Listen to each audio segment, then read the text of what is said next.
Welcome to the J&J Show. I'm Jeff, he's Jerry, and tonight we're going to continue our discussion on cryptids, and this will be part 8 of that series. And last time we talked about going into this, and we decided to come back with it in the very next episode, is that all of the circumstances and the details, basically, the truth is in the details, as I say, right, Jerry?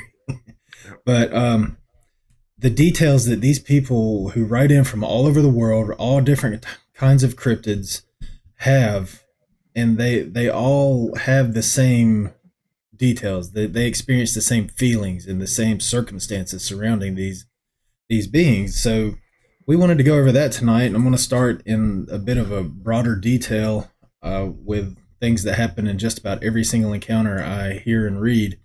And then we're going to get into some specifics about different types of cryptids. And we're going to go a lot farther than just Sasquatch and Dogman in this one. We're going to talk about some of the other ones that you may have never even heard of. So before I get into all that, Jerry, was there anything you wanted to add real quick, or No. ready to get into it? All right. Yeah. So the first thing, these are things that come up in just about every single story I hear. It may not be every single detail I'm about to mention, but usually most stories include at least one or multiple. Actually, more stories than not include multiple of these details, of these circumstances, of these feelings that people feel, what they experience. And the first thing is, this is mentioned in just about every single cryptid encounter, other than another detail I'll mention here in a minute, but the feeling of being watched. People always say before they have their encounter, when they're getting into their stories, that right before they see whatever they see, or maybe they don't even see it, it's just sometimes they just feel like they're being watched. And I think we've all had this feeling before. We've all felt like, not necessarily just out in the woods or anything, but maybe like in public, somebody looking at you, and you can just feel them looking at you, but especially it would hit harder, I think, with people. And I think that's why it sticks out to so many people, because you're in the woods and sometimes these people are by themselves or they're with one or two other people and they know they're not looking at them. So it's like, Right. you get that creepy feeling like something is watching me. The next thing is that they're usually overcome by a feeling of dread and or fear. Usually it's both. Most of the time it's just dread, and then they get afraid. But they just have that feeling of dread. It's like that pit you get in your stomach when you know something bad's about to happen, or when you just have a bad feeling. It's like that line from every Star Wars movie. I got a bad feeling about this. Yeah. But that's usually one I see a lot, is dread and fear. Usually these creatures, and there's theories about where this comes from, but there's usually a smell. It's like a normally described as putrid, rancid smell. People actually describe it as smelling like garbage mixed with the smell of a dead body, or something to that effect. It's just this putrid, rancid stench just overwhelming smell that they experience when they have these encounters. And actually, this is the one that goes usually hand in hand with the feeling of being watched. People will be out in the forest and they'll be hearing normal noises, birds, squirrels running through leaves or whatnot. Every normal everyday forest sounds that you hear when you go out into the forest. But one second they'll hear it, the next second everything goes quiet and everything goes still. And this is something that hunters usually describe, because a lot of hunters have these experiences. They know that an apex predator is nearby just because of how quiet the forest gets. But I think it goes a little bit beyond that, because everything is still and it's like nothing exists except for the person and the cryptid that they're out there with. And it's really weird how they describe how still and silent the forest gets. It's almost beyond, like, if a bear shows up and all the little woodland creatures get quiet. It's beyond that. There's a stillness in the air that makes them feel like they've been pulled out of their reality and put into this little pocket universe where nothing exists. You know, it's really bizarre how they describe that. And then I'll mention this last thing, then I'll let you talk some. I know I've been going on for a few minutes, but they always get the feeling of fight or flight. They always have a feeling of fight or flight in these situations. Like, I need to get out of here. I need to get out of here right now. And it's usually best to listen to your gut and to go ahead and leave, because usually what happens after is the sighting of this creature, or they get chased, or something to that effect. But those are the main things that I could think of that happen in just about every single story I hear. But I think the one that the most is the feeling of being watched, everything going quiet, and that feeling of dread that they get. That's in just about 100%, not every single story, but just about 100% of the stories I read. I'd say about 95% of the stories have those three things in them. Definitely. So is there a That's the big four for sure. I mean, yeah, and you're not wrong when you say that you hear those over and over and over like a broken record. I mean, for me personally, I have never, and I'm one of the few, I have never experienced that feeling of being watched. And I know most people have. So you're correct. Most people have. I don't know why I've never felt that. But for me, that's as foreign. I wouldn't know what that even feels like. And also with the woods going quiet, I think we have finally figured out that we've been looking at that backwards. And I think what you said was correct, that really it's not the woods going quiet as much as it is the person entering into some sort of a zone, or it's more the person that is in, whether it's a bubble or whatnot, has entered into some dimension. It's not really entering another dimension because they're still in on, walking through the woods. But a lot of people are starting to theorize now, and I think it's true that it's not it's not that the birds and the bugs are going quiet. It's that the person just can't hear them any longer. And because I've been in the woods a lot in my life as well, and I've never actually I have heard the woods go completely quiet like that, but there wasn't. It's not because there was any sort of a cryptid around. There are times, believe it or not, when the woods is deathly silent, and it doesn't necessarily mean that something nefarious is around. There's just times when it happens really, really late at night. If a cold front comes through, things like that, the woods can be so quiet you can hear a pin drop. But what the giveaway is for this experience with these people is that they're encountering these other things at the same time, and they that feeling of dread is the one I think that is the most telling, because what that is, and you read about this throughout the Bible, it's when humans come into the presence of something supernatural, that dread typically comes with it. That's why over and over in the Bible, people who encounter angels are terrified out of their minds and fall down into a comatose state and have to be touched by the angels just so they can stand up and converse. So that one, and I have felt that one for sure with an experience I had one night, not with a cryptid, but with something bad in my room when I was much younger. And so I understand what they mean when they say that. They also will mention in with the fear is a presence of just abject evil and hatred. And I have felt that definitely. And that is beyond words. You can't really describe. And it was so intense, it's even hard to remember what it felt like. But yeah, those are the big four for sure. yeah, that you mentioned the experience you had in your room. I had something similar happen to me, and I felt that the dread, the fear, the feeling of being watched. That's where it came from for me, and I knew I could feel it coming from a corner of my room, and I knew Yeah. exactly where to look and where it was coming from, where I was being watched from.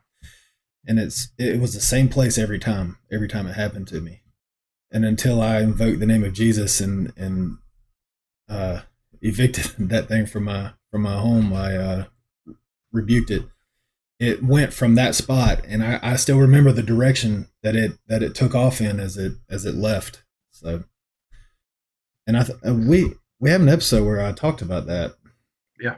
Um, I Yeah. forget the name of it though. I wish I could remember it, but um, as far as that's just a brief overview of things that happen in almost every single encounter, no matter what kind of cryptid it is. Now I kind of want to get into more specific details, and you brought up the feeling that people feel like these things are have malicious intent or like they're evil, and that comes up a lot with just about everything I'm going to mention here. We've talked about Sasquatch a lot, with the mind speak and how they gift and communicate and everything else. So I didn't want to spend too much time on them. Right. Um, Actually, we talked about we've mainly focused on them in most of the episodes. So I just wanted to focus on other cryptids in this one. Dogman. We've spoken. I think we had one episode dedicated in this series dedicated to Dogman. But I will say a few things that people experience. Everything I mentioned that comes with every cryptid encounter, everything I just mentioned, they usually experience with Dogman. In addition to, like you said, they just seem evil. People describe the evil almost emanating off the Dogman, the pure hatred in their eyes as they're looking at the human that they're standing before. It's just a pure hatred just emanating off these beings. And I cannot count the number of stories where people say, and I noticed this too, but then people started saying it in their stories that they feel like dogmen feed off their fear. Oh yeah. They get some kind of sick, twisted pleasure off of their fear. And we've mentioned the girl from Germany before, where she was house sitting for her father, I believe, and she had the big glass window. I think it was a sliding glass door, and he came up and tapped on the window, Yeah. like yeah, and he just and Yeah. she says in her story, it was almost like he got a sick pleasure of Yeah. how afraid she was. Um, I've also never heard of a positive encounter with a dog.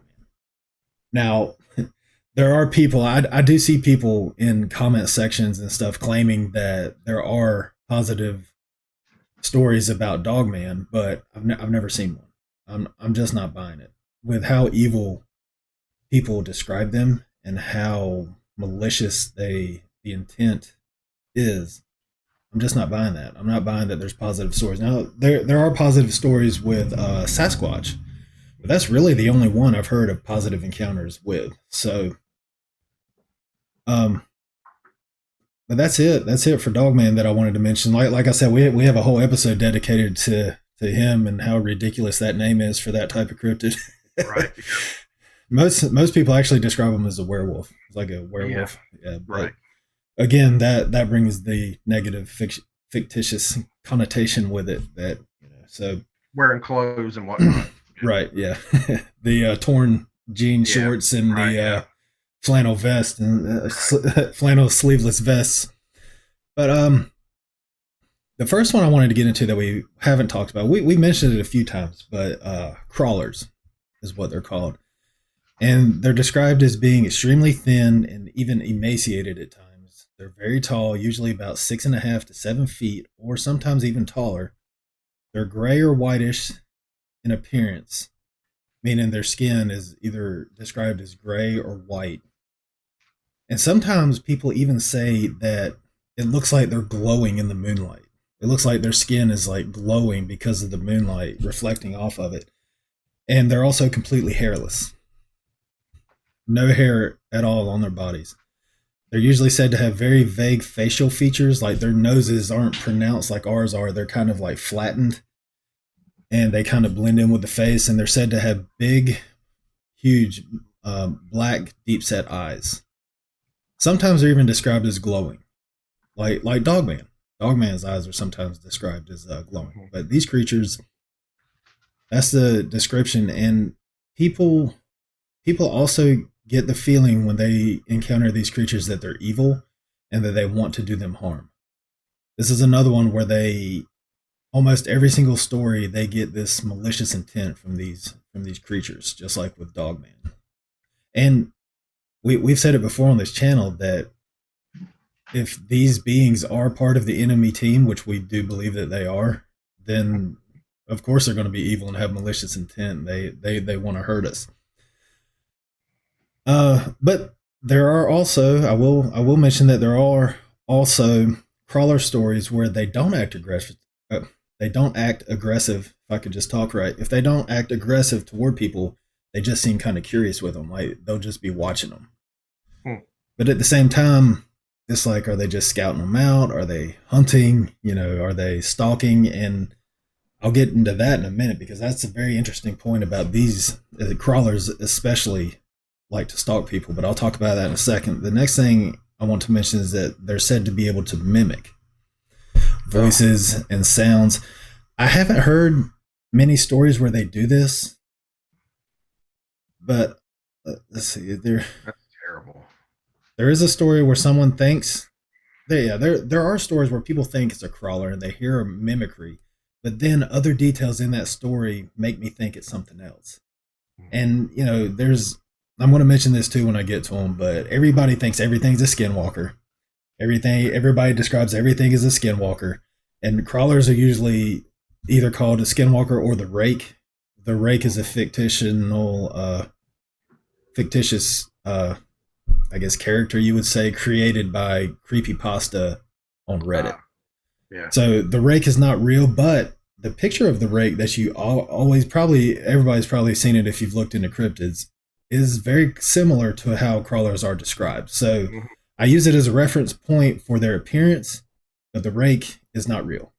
If you see anybody calling something a rake, they're usually talking about a crawler. Mhm.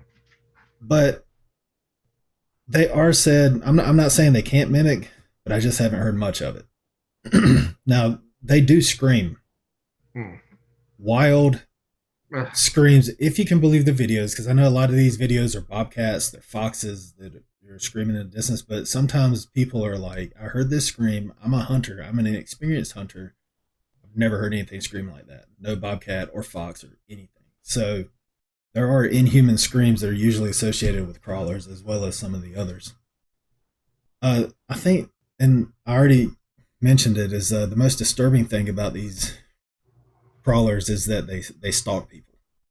They seem to target one specific person and they stalk them. And I remember a story from Australia where this girl was followed during her childhood throughout her adult life by seemingly the same creature. This thing started showing up at her bedroom window at night, which is another thing. Which is Oh, another thing they like to do. They show up at your bedroom window and just look in at you. She really? started, yes, yeah, I see that in a lot of crawler stories. It's kind of like Dogman, how they like to look in our homes and our windows, Yeah. but sometimes these bedroom windows are on like the second floor, and these crawlers get up there somehow and they're looking in. And that's what happened to this girl in her first home where she saw this thing, and it followed her from home to home. And they didn't just move from one neighborhood to the next in the same area, they moved a long ways away, and she would still have this thing show up at her window. And she believes it's the same one. If not, then there's multiple. But They have these things called shades, people. I You know, know? I know. I don't. Yeah, I have shades and curtains, Yes. blinds and curtains I on my mean, windows. I don't. golly, they're Yeah, begging. and if you see the thing once, why wouldn't you just? Yeah, exactly. Yeah. But cover the window. But she would move long distances. I think she mentioned moving 2 or 3 times as a child. Then she grows up, becomes an adult, gets married. She sees the thing again as she's laying in bed, sleeping in the middle of the night with her husband. She looks at the window. I think it was a skylight that time above the bed, and she saw it looking down in on her. But this thing followed her for hundreds of miles, all over the place, all over Australia, and it kept showing up at her window. And another very interesting thing about crawlers is that many of the encounters take place in or near caves and or cave systems, abandoned mines. Interesting. Uh, yeah, so it's believed that they have that pale appearance because they live underground, away from the sunlight, because they live in the caves. Because a lot of encounters happen in or near caves Right. or near cave systems, and it's just Dogman. he's very interested in the subject. Yeah. But yeah, I think it's worth pointing out that a lot of these things are seen near cave systems or in caves. So I think there may be a correlation there. But is this one you've heard of before? Yeah, I have heard of some of the cave stuff. I tell you what, you bring up another good point because the the following, we don't know if it's the same one. That's something that happens with other cryptids also. We I say we, the group of community of people who study this stuff seem to be coming to the conclusion that if you have one encounter with these things, any of these, whichever one it might be, the chances are highly in favor that you're going to have another. That it's you. Very few people have a one-time encounter, and for some reason, having one encounter seems to launch you into future encounters. And for some people, it follows them like you're talking about. I've heard this with squatches, with dogmen, where they have, and we don't know how this happens. We just know that it does. And I would say that that for me is just further confirmation of the spiritual aspect of it. And now, when I say that, people recoil and say, "Well, how can you say it's spiritual? Because they leave footprints and they eat food." What we're dealing with here are beings that are half in and half they're hybrids. They're half spiritual and half natural.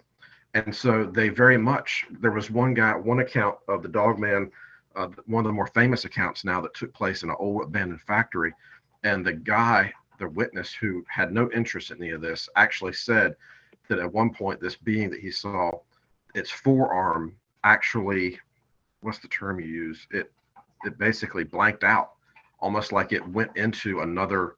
It disappeared, his forearm, and this big forearm was gone, and the rest of his body, it's like it fizzled out. And then after it moved, it came back. And we hear about this kind of stuff. There was a physicist who's had a long encounter in England, of all places, and had a Squatch encounter where he saw the thing disappearing. It was jumping, and as it jumped, it disappeared part of it, to where it was almost like it was zoning out. And so, these beings are half in and half out. We talked about that before. They can very much eat. They can die. They can leave footprints. They go to the bathroom, but they also can do mind speak. At certain times, some of them can simply vanish and be there, but you can't see. You don't really understand it. The American Indians have said that for a long time. That these beings can do that. We thought they were, smoking too much hooch, but apparently they really can do that. So that thing about following, boy, I forgot about that, but that is something that a lot of people encounter with these cryptids. And I would suggest that that's further evidence, because in the spiritual, like we've talked about before, when you break through and you encounter the spiritual, your chances of encountering it more from then on out go way up, whether it's hearing from the Lord or whatever the case may be. Once you have broken through, the chances are you're going to have more encounters in the supernatural. It's just it's one of the laws. And so I would think that that's why these people are being followed. Yeah, and you you mentioned people turning their noses up and mentioned that these things could be supernatural, but we believe that Sasquatch are remnants of giants and Nephilim, and the Nephilim were half human and half angel, and they had that ability to do supernatural things. So, and if we believe that these creatures, which you and I talked about last episode, come from these genetic experiments that happened way back in Noah's day and then after the flood, Right. then they would be supernatural as well. Also, speaking of being there 1 second and being gone the next, all of these creatures are said to have excruciatingly fast speed.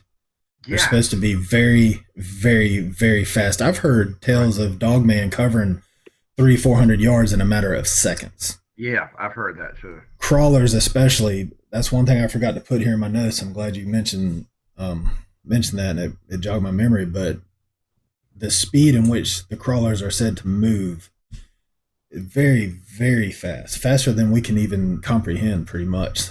But Hmm. that's actually something that comes up. I should have mentioned that too. With in every episode or every story, usually is how fast these things are. It comes up in a lot of stories how fast these beings are.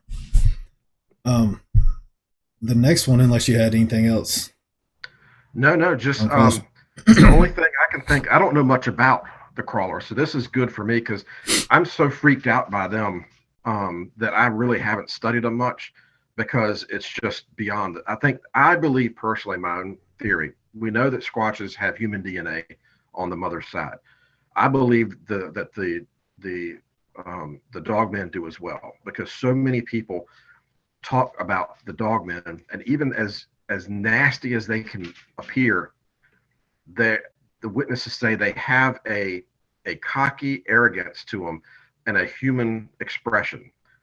For me, I believe, and they're doing another DNA study right now on the dogmen, just like they did with squatches. I believe that's going to show that they also have human DNA. But for crawlers, I just can't. That for me, the only word I can think of to describe them is insidious, and they just seem like something that was formed in the pit of hell that somehow has gotten into our dimension. um, we should probably the next episode we should talk about dogman encounters because you're correct. I don't know of any positive dogman encounters. The only ones you can say are positive are ones that aren't overtly negative. They're almost neutral. And we can talk about those. It'd probably be a really good episode because there aren't very many, but it is interesting. But you get the impression from the dogmen that at least they are rational and they can not kill somebody at times, and there are some they have left people alone and not killed them plenty of times. But with these crawlers, they just seem like there's no reason. I don't know much about them, but they don't interact with people as far as It's more like they're mercy. hunting. It's more like they're Yes. hunting. Yeah. Yeah, Um, that's all I. there's a theory out there. Actually, with Dogman, there are some stories where they actually seem afraid and run away when Hmm. confronted. Now, I don't know the legitimacy of those stories. There's very few stories where they do that, or maybe they just, they were seen and didn't want to be, or That's what it is, right? yeah, that's what That's I'm thinking. yeah. Or yeah, yeah. So, but with crawlers, there's a theory out there that people think that these things are the genetic result of human mixed with what they call aliens, extraterrestrials, which we believe to be interdimensional beings. But they think that because they're so similar to what grays look like, that they are actually the genetic mutation of humans and aliens. That makes sense. But you're right. It seems more like with Dogman and Sasquatch, not all Dogmen, mostly just Sasquatch, but Dogman too, because they're seen looking into windows, they look into our Oh homes, yeah. they follow us Yeah. homes. They seem to have a curiosity with us. Yep. Crawlers just seem to want to hunt us. Now, I did mention that there are stories where it seems like they're curious because they're just watching people. Are they really just curious, or are they hunting you? Are they like scoping out their prey? That's what I think, anyway. I mean, yeah, because like you said, just crawlers really creep me out. They just something about them just sets off my internal alarms, and it makes it seem it's like that fight or flight instinct almost I get when I start thinking about crawlers is that the internal alarm goes off. It's like these things are no good, they're Pure evil, hell. Yeah. malicious. Yeah, so yeah, I mean, that's one there that are, like we've mentioned, there are accounts where squatches people report have literally saved lives on a few occasions and delivered people from being attacked by a mountain lion or from drowning. These things, and I do, is even though I have a negative impression of all cryptids, I do believe these reports. They seem legitimate. So there, you see that human, and their demeanor is such that you have some that are very nasty, some that are murderers, others that are very laid back and almost friendly. That's the human element coming through. Not all of them are the same, just like not all humans are the same. But with the crawlers, we don't seem to. Well, first of all, I did want to say that with these, the Squatch reports are so much more common. All these other cryptids are much more rare. They do happen, but I don't know what the percentage would be. I would guess that you probably have 10, maybe even 20 Squatch reports for every one of the other. But that doesn't mean that we should ignore the other because they're still happening.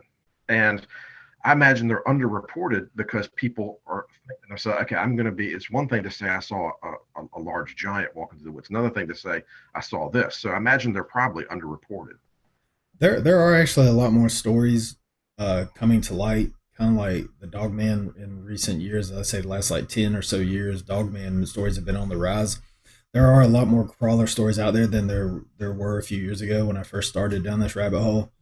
Mhm. But yeah, and I think another thing is like people don't know what they are, and like Right, you said, they don't want others to think they're crazy. right. Like, hey, I saw this thing in the woods. It's like a Sasquatch? No, it was something else. And then it's just, and a lot of people don't know what they are. But For me, though, with the calls and the screams, unless they have a visual of one of these other cryptids, I'm assuming that it's probably a squatch.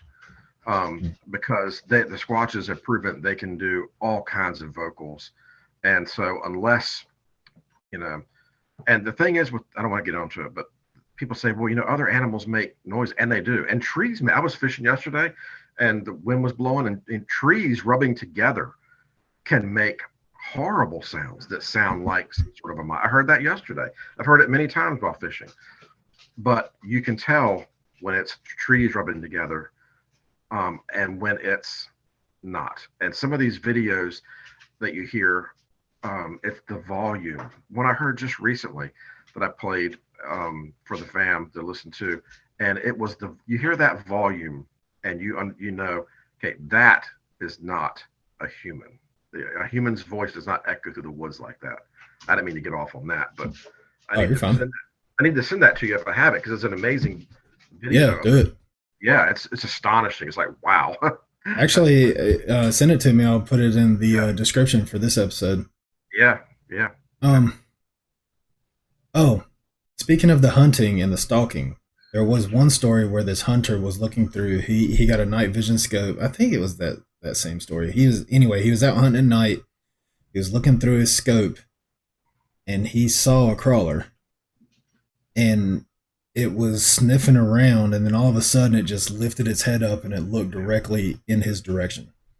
So they apparently have a keen sense of smell too. So maybe that's how it tracked that one girl in Australia. Maybe it was more than one. Maybe it was the same one that tracked her. But you know, Sasquatches have followed people hundreds of miles home. Uh, I don't know how far that they followed Scott Carpenter, but At least 30, he said, 30 yeah. miles. So if they're animals, they have that animalistic side to them. They can pick up a scent, especially crawlers. They're just, I know people say that it's a human alien hybrid, but I just don't think there's anything human about those things. But uh, the next one I want to talk about was another ridiculous name, Goatman. We talk about Dogman being a ridiculous name. Goatman's a ridiculous name. Uh, I don't really have too much on this one. Just a few specific things that go along with everything else we've mentioned to this point. They're usually described as tall, completely covered in fur, and they have the head of a goat, and they have horns. Um, It's one of the few cryptids that the Bible talks about. yeah, Just flat out satyrs. yeah, Yeah. exactly, exactly. That's where I think they come from. But they use mimicry, but their voices are usually said to sound more grated or gruff. It's someone once actually described it as them trying to learn to speak and not quite being able to, and that's what it kind of sounds. It sounds kind of like they're grunting. They're trying to grunt out words and say words, but they can't really. But they can't really. They don't know how to speak, Right. but they do use mimicry. They do use they try to say words, but it doesn't come out quite right. The main thing about Goatman, other than the feelings of dread and the feeling like you're being watched, is the smell. This is a distinct smell that's usually only associated with Goatman. It's usually described as smelling metallic, and people describe it as smelling like the taste of blood in your mouth. Ugh. That's how they describe it smelling. I'm not sure how that translates, but I kind of comprehend. I kind of comprehend it, but I kind of don't. Luckily, I've never smelled anything like that. I have tasted blood in my mouth, but they usually said it kind of smells like that distinct taste is in the air when Interesting. these creatures, Almost like especially sulfur. are around. Yeah, but that smell with Goatman is almost exclusively him. It's almost exclusively with these creatures, the Goatman creatures, because it's not described as with any other cryptid. There's they everybody, not everybody, but most of the stories that have smells, that where people do smell something, they never, with other cryptids that aren't Goatman, they never quite describe it. Actually, it never even comes close to a metallic smell, and they never describe it like that. They always describe it as like rotten trash or Hmm. something like that. But that distinct smell is something that is always associated with Goatman. And most of the sightings are actually most of the sightings I've come across. I'm not saying that this is exclusive to this area, but a lot of them come from Texas. And Wow.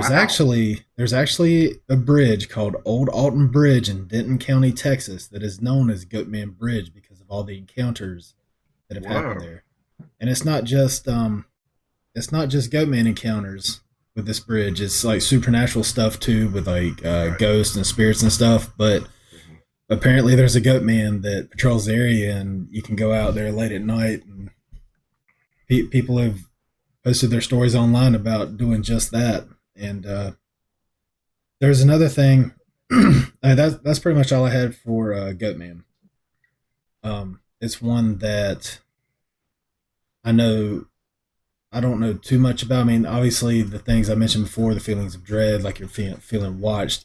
The mimic thing, I did want to mention with the Goatman, the mimic thing. I mentioned that it's not. It's like a rough sounding voice. There are some that do. I remember one. I remembered one specific story when we took our break that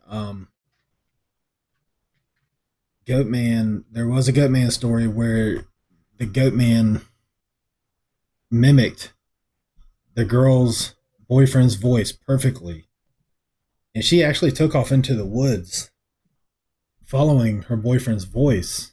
But then I forget exactly what it was, but something like drew her back to reality. It was almost like she was in a trance, and something drew her back to Hmm. reality, and she got out of there. And then she found her boyfriend back on the like she had gone off the trail they were on and like headed straight into the woods. And then I think it was the fact that it's like she had gotten so far out there. It's like, why would he even be out here? So Hmm. she went back down, or continued down the trail where they were headed because she had stopped for some reason or another, and found him standing down there in the complete opposite direction of where she heard and followed this voice. And the what made her think it was a goat man was that distinct smell that she smelled. Hmm. So I don't know, it's odd to say the least that one cryptid has a distinct. But all the cryptids have distinct appearances or circumstances or certain other aspects, physical features or whatever. But to have a distinct smell That's different. is, Yeah. yeah, definitely different. Well, and they that's one of the ones. Apparently, a lot of them, um, a lot of the sightings, they're all over the place. All these cryptids are all over the place. But you mentioned Texas. I know actually Virginia, my state, the mountains of Virginia have a lot of reports of the goat man thing, and it's been reported over and over as being a whitish color or a beige color, not really a dark brown like you would think, but being some people almost say white. And They are actually described as black, brown, and white. I've heard mhm. stories where they're different colors.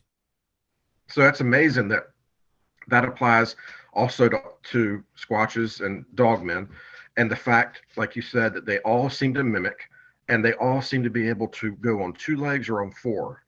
As I mean, a lot of these traits just transfer from one to the next, and it's almost like they're being a lot of them are coming from the same mix, the same pot. So that's interesting. It really the only one I really remember specifically hearing about the satyr or the goat man. And like I said, the satyr is kind of special, I think, because the Bible clearly mentions the satyr, talks about it, and some of the newer translations have changed that to make it more like socially acceptable, because we all know that those things don't exist. That was all made up by the Greeks. But the Septuagint, which was the Greek version of the Old Testament that Jesus and all the disciples had, it says satyr. The Greek word was satyr, and that word is for a man goat thing that used to roam around in the wilds. And so this guy was in Northern California, and he went to this party up in the redwoods where these seances and stuff occurred. He said it was actually quite a large get together. There was tents and parties and music and whatnot, and he got invited to this thing, so he went. And he could tell it's kind of exclusive, and he was there, and he had the experience you're talking about where everything just went quiet, even though he was in this crowd. And on the other side of the way, he looked over and saw this very large satyr walk out into the crowd. And he said that the people acted as if they didn't even see this thing. And yet the thing just looked right at him, just glared at him. And he said he made his way out of that crowd and left. And he said he'd never seen anything like that before or since. But that account definitely had the supernatural element to it. But he described it clearly as being a large satyr. Wow, that's crazy. I haven't heard that one. You mentioned that they go on four legs or two legs. That's not necessarily Goatman's MO. Usually it's two legs. But then again, the satyr is usually described as walking on two legs. So it's not really described as running on all fours. However, I didn't mention this about the crawler, and I should have. They can go down on four legs. Actually, they're not. They don't have four legs. It's like four, their legs and their two arms, and they're Right. described as looking like a person trying to walk on four legs, trying to crawl on four legs, trying to walk. But they look a little more. They don't look as natural doing it as say a Sasquatch or a Dogman. The Dogman, I've heard they drop down on all fours and they run just as swiftly and fluidly, and Yeah. it's natural to them, just like running on two. But with the crawlers, it doesn't look as natural, but they go just as fast on four legs as they do two. Hmm. And that's just another thing, the speed of these things. I've never heard anybody describe the speed of a goat man. I would assume it's the same. That's just my guess, though. But that's all I had on the goat man. Was there anything else you wanted to mention? No, I mean, I think I've only heard maybe two at the most, two reports of that. So I don't. There's not really a big body of evidence that I've come across. I'm sure there's more out there, like you said, the stuff in Texas, but it's one of those that you don't hear as much about, but you know it's out there. Right. Now, the next three that I'm going to talk about are all from Native American lore and legend. So there's a lot of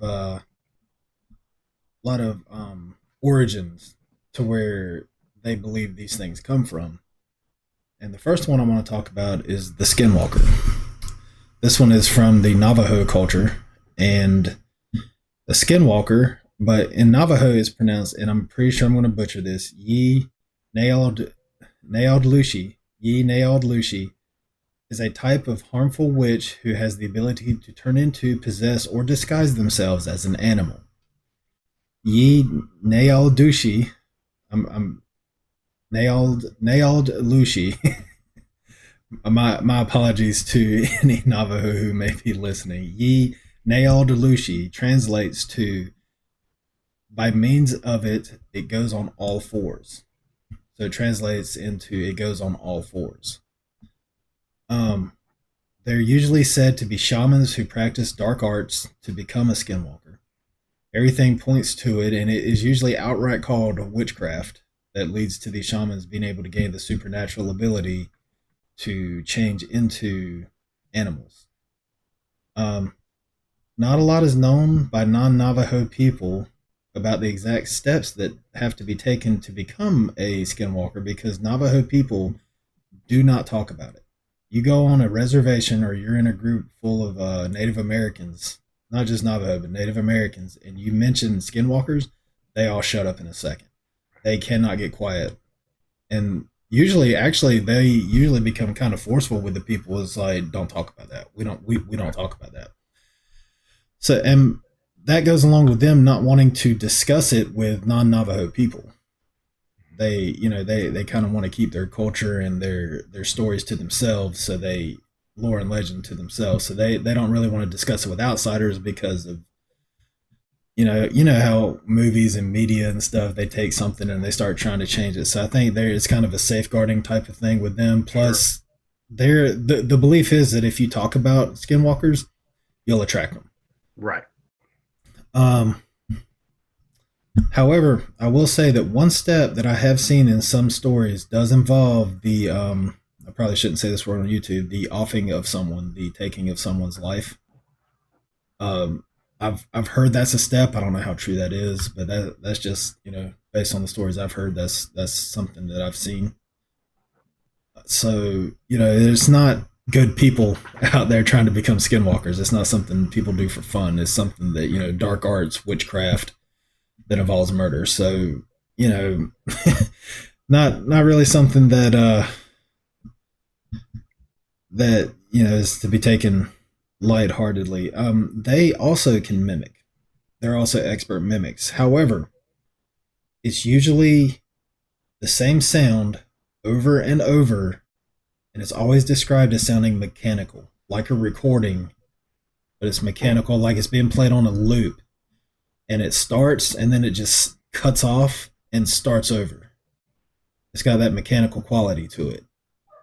And it's usually in nature, and they're usually trying to lure somebody out into the darkness or into the forest or somewhere. Usually, actually, most, I should probably mention this before I get too far into the skinwalkers, is that most people believe, actually, there's some people who believe that skinwalker encounters can only happen in the southwest United States because that's where Navajo Nation is. That's where the largest Navajo community is, and it encompasses parts of 4 states out in southwest United States: Arizona, New Mexico, I think parts of Utah, Yep. um, Colorado. Yep. Colorado. I think that's odd. There may be another one I'm forgetting, but there are a lot of stories that come out of Canada with the First Nation people there, and they have their stories about skinwalkers up there. So, people think that some people hold these. I don't know how you can box in a cryptid and take something Right. that nobody knows nothing about. Nobody can be an expert on these things, Right. and you box them into these set of rules. Yeah. And you're like, no, it can't be a skinwalker because it didn't happen in this part of the country. It's like, not all Navajo people live in that part of the nation. There's Right. there's Navajo people, I'm sure, everywhere, and there's reports in Canada. So you're telling me that the First Nations people in Canada are wrong because they don't live in the Southwest United States? Right. So they try to box these creatures into these hard and fast rules, but honestly, we don't know. So how can you sit there and like limit them to certain things because of the rules that you've come up with and hold them to that? But that's me going on a little bit of a tangent there. But this they are also said to seem evil in nature. They also show up at people's houses, especially on reservations. I can't count the number of stories I've heard that come from reservations Yeah. where they're inside and all of a sudden they start hearing noises associated with skinwalkers outside. The noises, they start hearing scratching on the walls outside. They start hearing tapping on the windows. These things look in the windows. What's the appearance look like? What do they look like? um, they usually, it's said that they can transform into any kind of animal, but usually it's either a deer or a coyote. Large majority of the stories are coyotes. Hmm. Um, there's like some depictions are shamans with skins on their heads, Mhm. but other stories are just like really weird acting animals like deer or coyotes, and they always describe the eyes when they describe these creatures as being off. They just look off. Some of them even have like decay hanging off their bodies. The animals do, Hmm. and they always describe the eyes as looking unnatural and human like. Hmm. But they show up at people's houses, and that's as far as the appearance. That's all I've been able to gather. I haven't heard many stories where they're not a deer or a coyote. Um, I guess they choose animals close to their region. I guess coyote, because most of the stories I do hear do come out of the Southwest United States from Navajo Nation, from reservations in that area, and they are usually coyotes. So, Now that horrid hellish looking deer thing that we hear about. That's the Wendigo, right? That's some. Is that different? Mm-mm. No, I'll get to that in a Oh, minute. That's oh, actually, okay, yeah.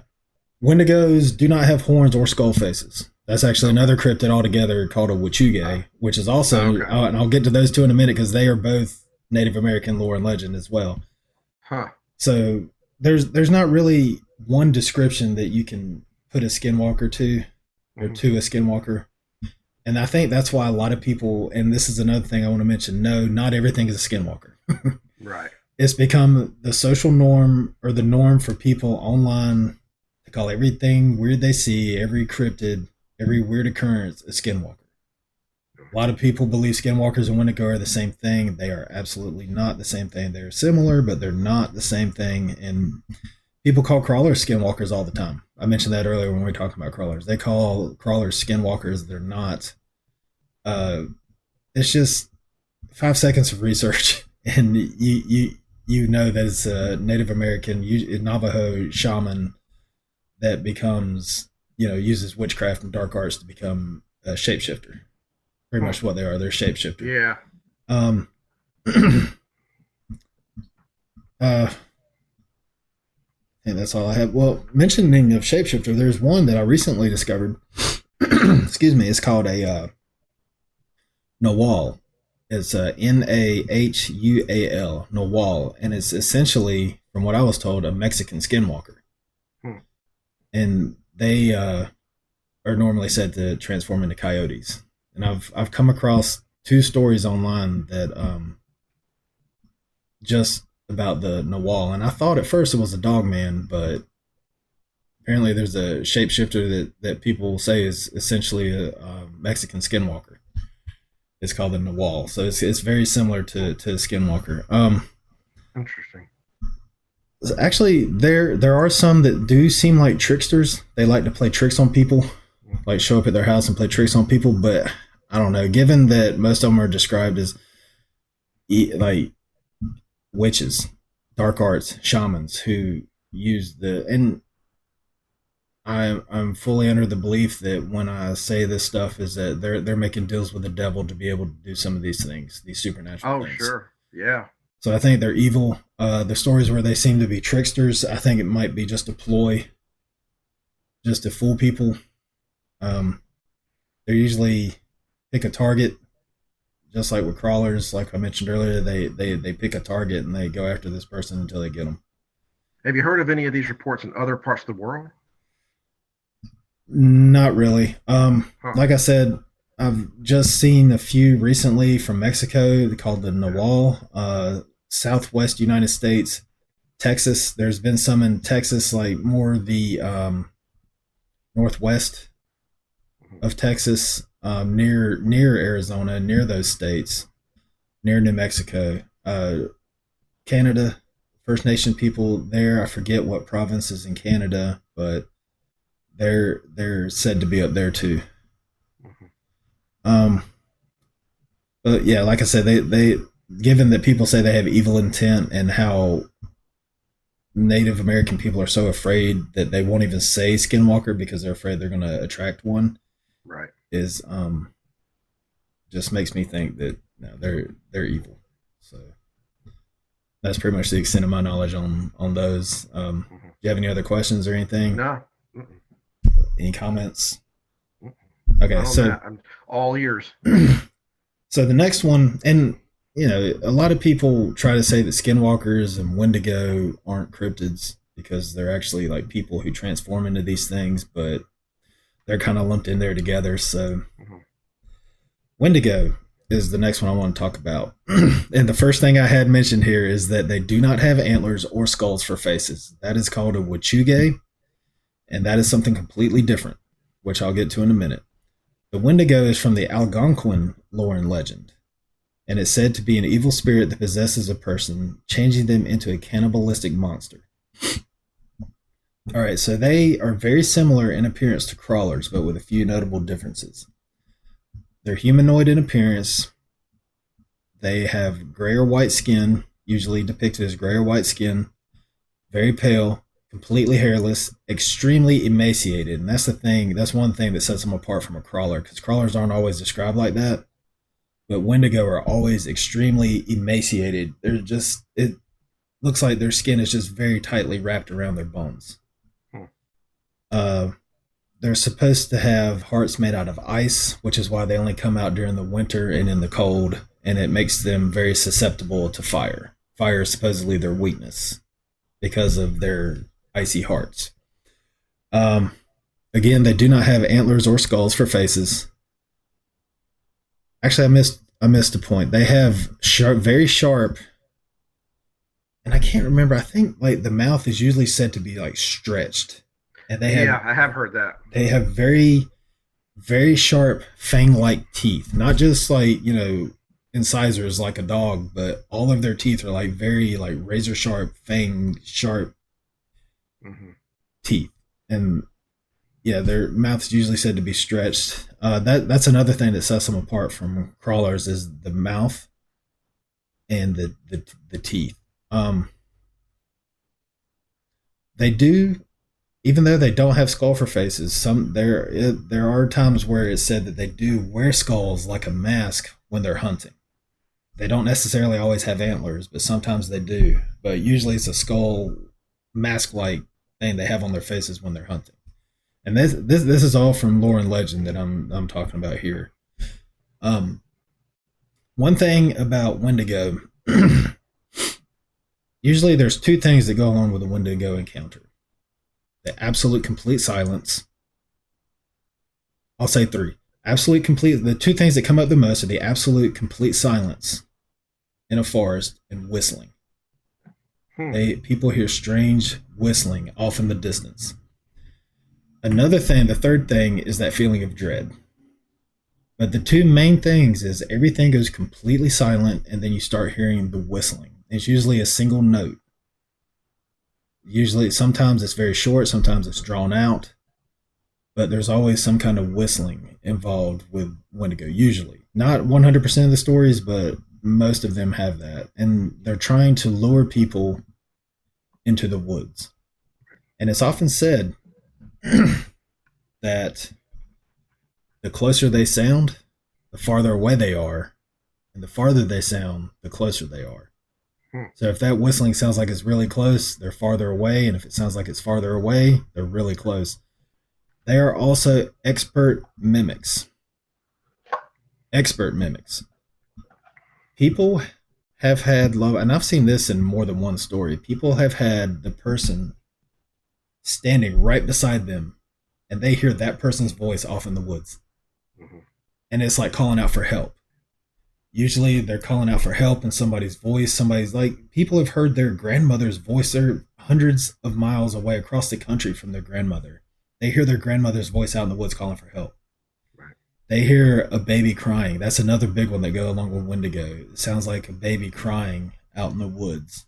Uh, just expert mimics, able to recreate voices. And I don't know how they would know how somebody's grandmother sounds, who's hundreds of miles across the country. You know how that just points to the supernatural Yeah. side. But it's always a voice calling out for help.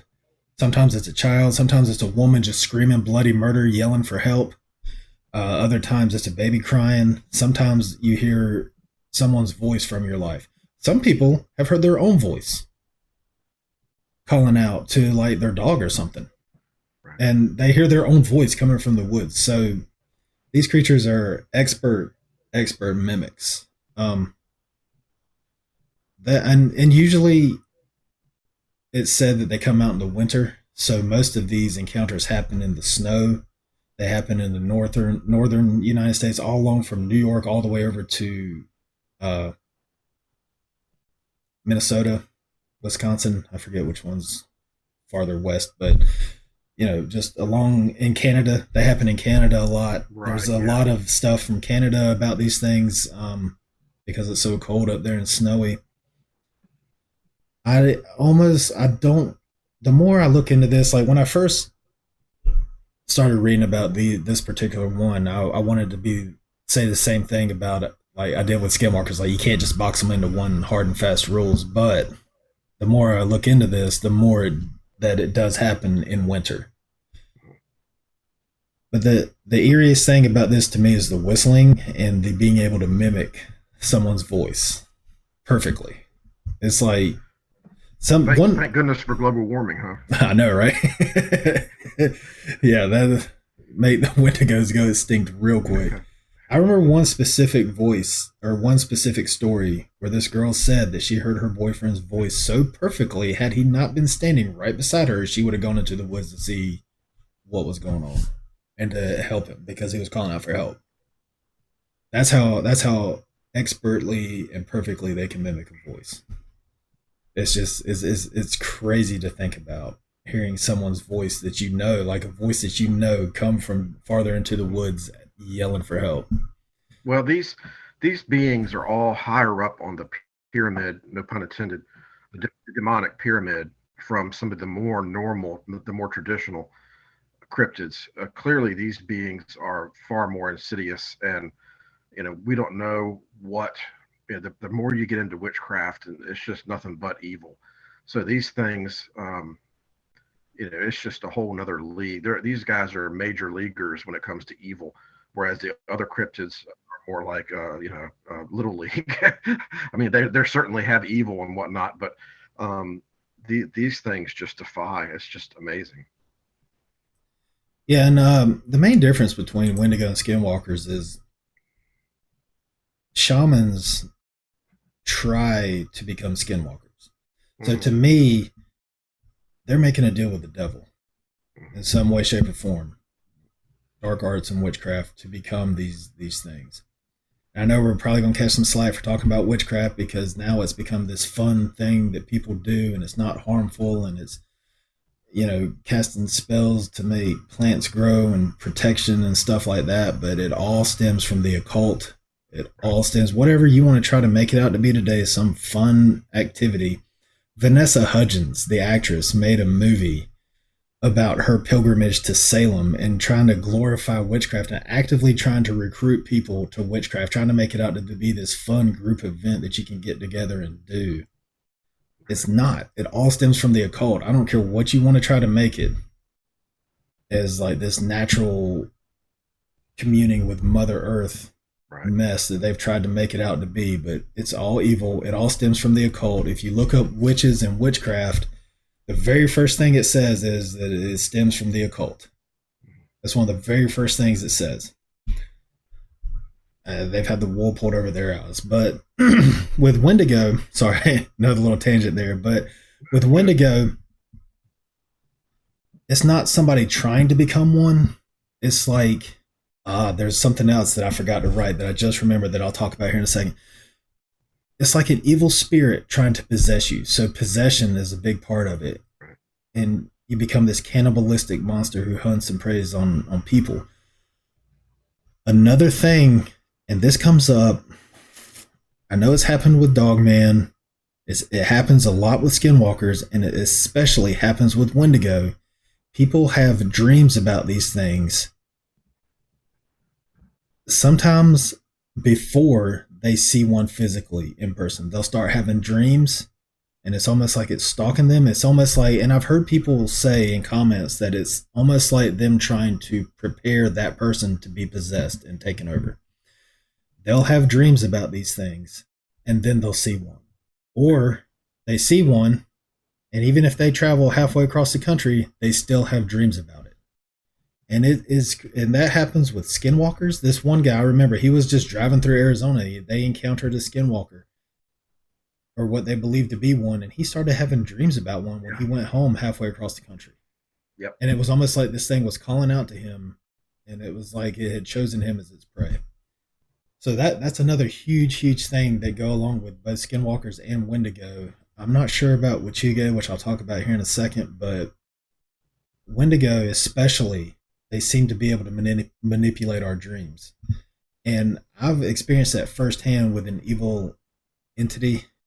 I'm pretty sure it was a demon. I had the same dream over and over and over and over, and I would wake up the same exact way, feeling the same dread and fear, and knowing that I was being watched from the same corner of my room, and it was manipulating my dreams. Yeah, sure. And that just points to the supernatural side of these things. Wendigo, especially, can invade your dreams, and it's just That to me is almost more terrifying than actually seeing one in person. Well, it's all the more reason for people. There's a means to guard against this stuff, and that's Jesus Christ. That's why we stay as close to Him Yeah, as we can. exactly. Yep. Yeah, they're afraid of Him. Oh, absolutely. There's I can't count the number of stories where people invoke the name of Jesus and these things flee. All Oh yes, kinds, all all types. the time. Yep, Every single type of cryptid flees yep. when they start hearing the name of Jesus.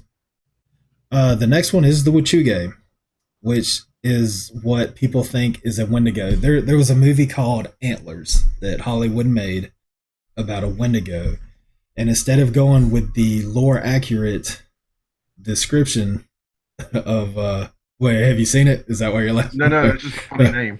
Yeah, I know. I know.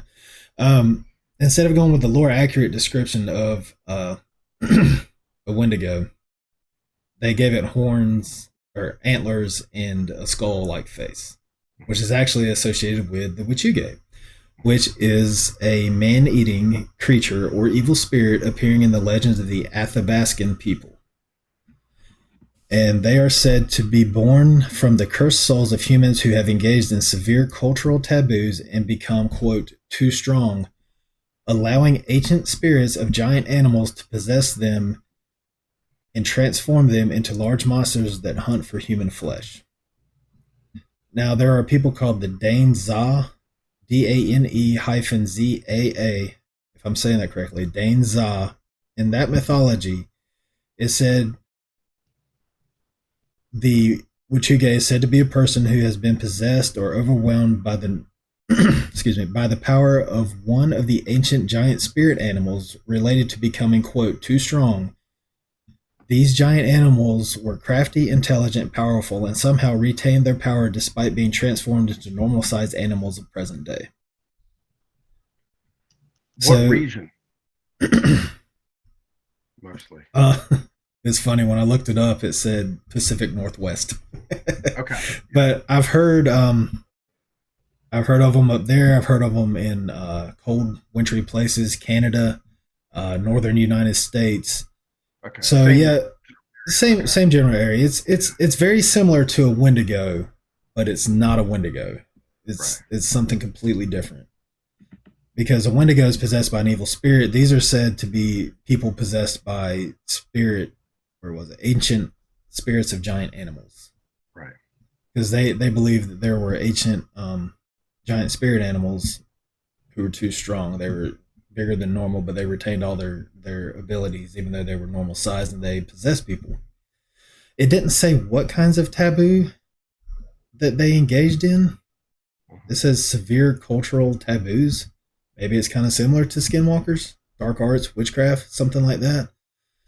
But they're supposed to be cannibalistic. They're usually described as having skulls for faces and antlers on their heads. It, like I said, it's look if you type in Wendigo to Google and you go to images, Yeah. most of what you see is a Wichuge. The horns and the skulls for faces, giant creatures with hooves for feet and fur all over them. They have very sharp. They're said to have very sharp, long claws, glowing red eyes, and they're malevolent supernatural beings that are also cannibalistic.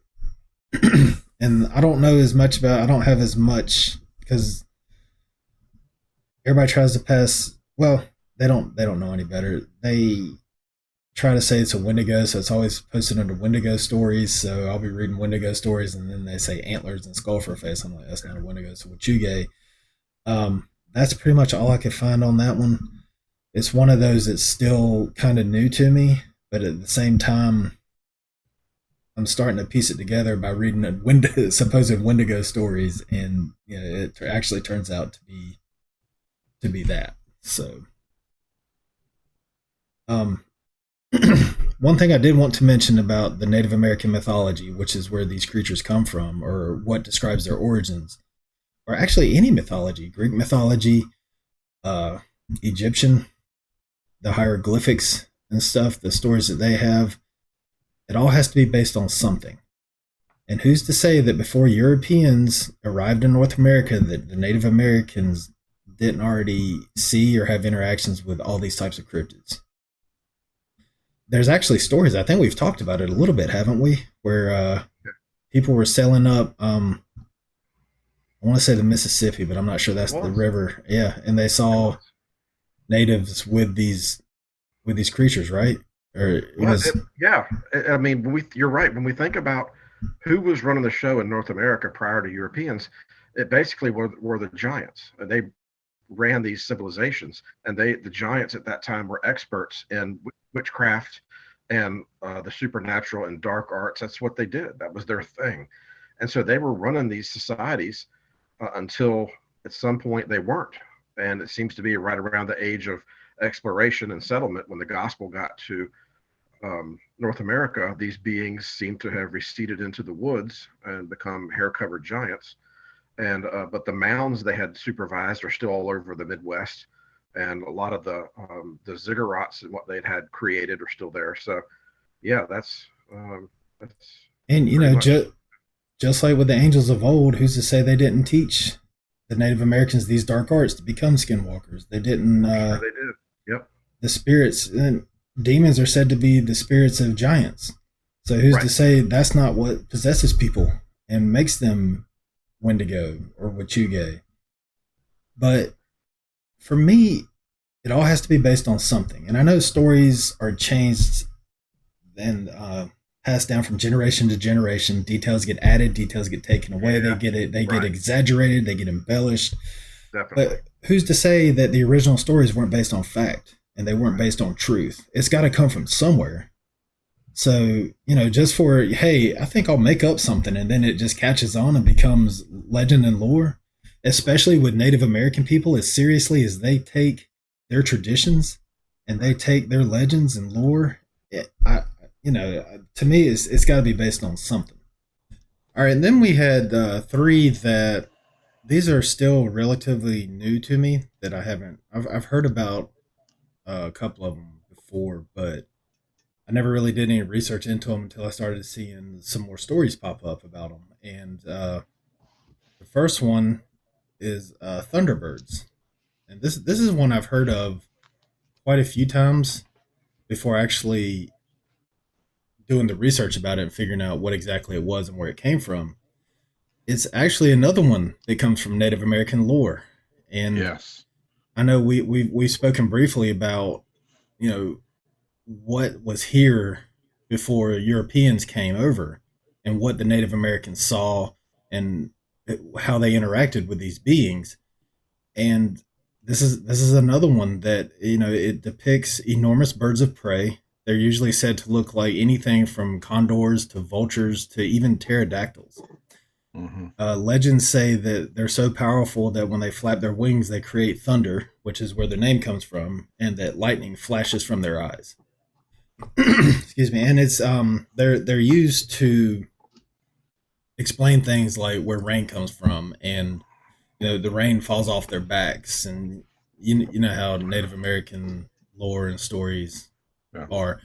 Um, but it's said that these things were so big that they could carry, I believe it was baby whales, to their nests.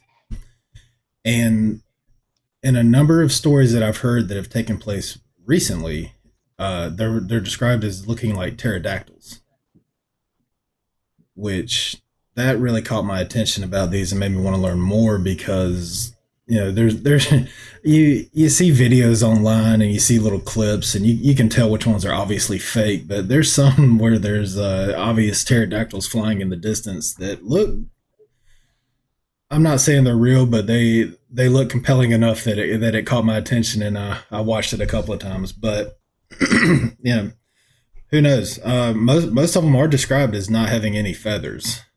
Some are described as having a white ring around their neck, and that's how you know.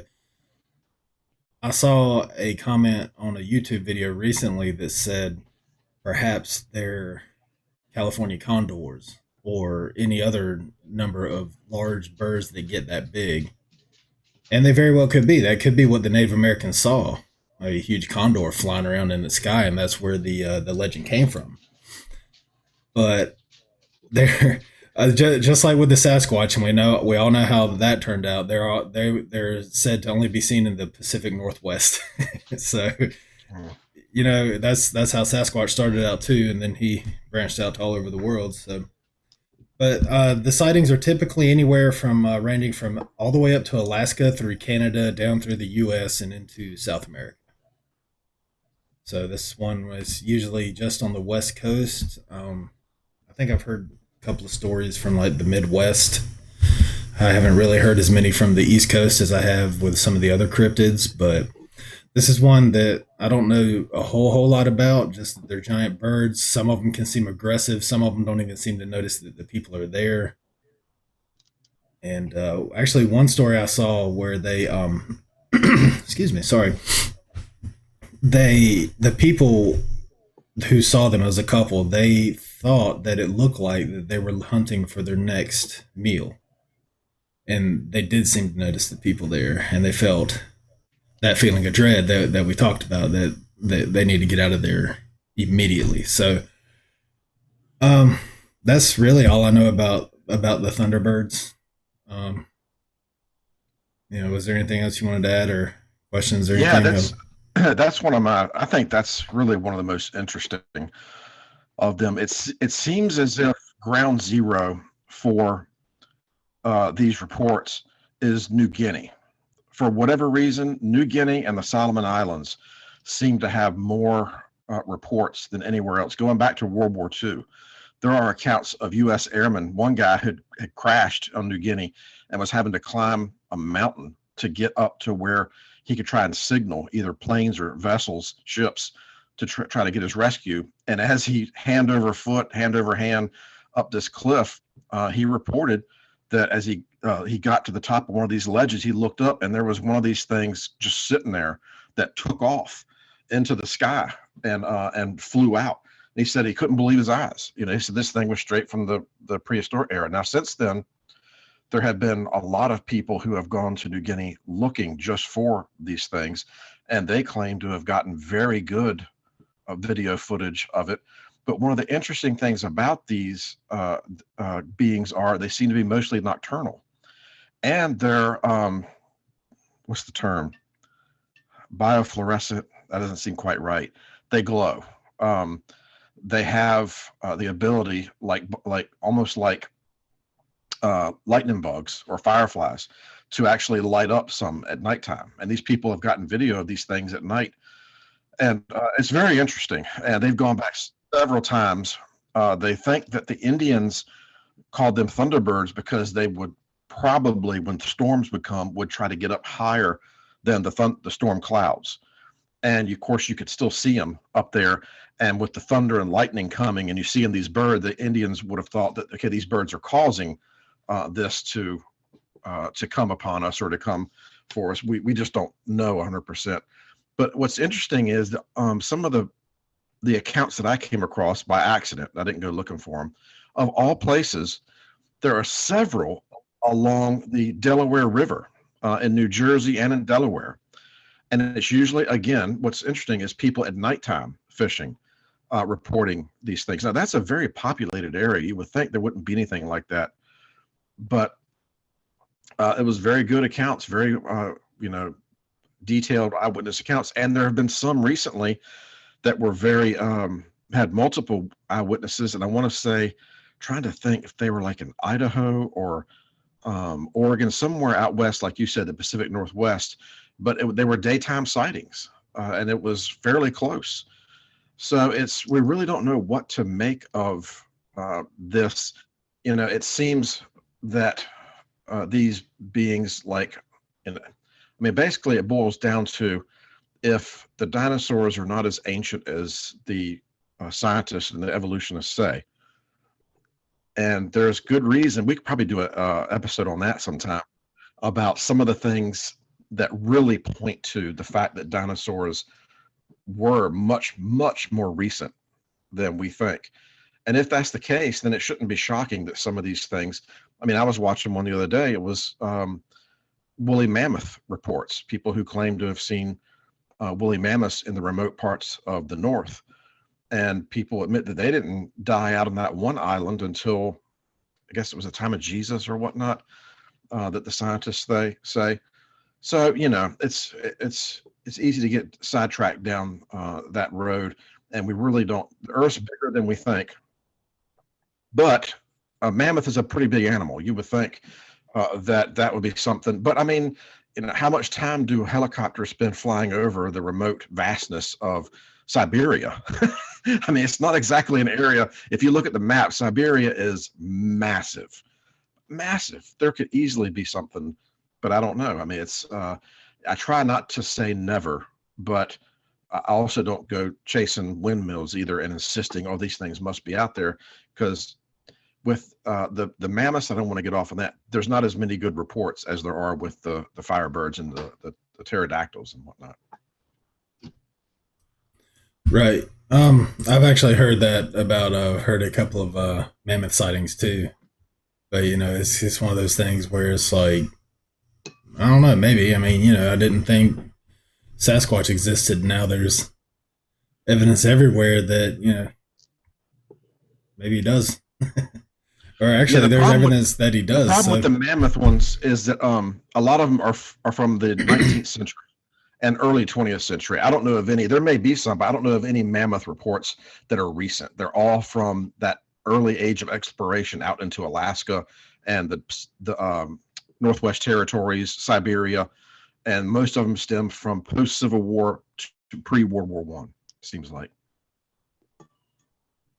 I mean, who knows? Like you said, the world's a big place, and I mean, we barely scratched the surface on exploring the ocean. So, there are huge, like you said, Siberia, where there's not enough manpower to continuously survey and see. Just like maybe Antarctica. I know it's a little bit colder, but I mean, who knows? Who knows what's down there?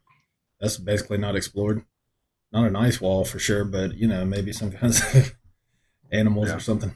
The next one I had was this is one that interests me a little bit more than the others, and it's called they're called devil monkeys, and they're said to be large baboon-like primates that roam parts of North America. Some think that they could be a subspecies of Sasquatch. They're said to be anywhere from 3 to 4 feet tall to 5 to 6, all the way up to 7 feet in height. They are very, very aggressive toward people, those who are unlucky enough to come across them. Very aggressive. They travel in packs, in large groups, and they even attack vehicles. Most of the stories most of the stories I've heard, they either come upon and attack a parked vehicle, or they chase and attack somebody driving down the road.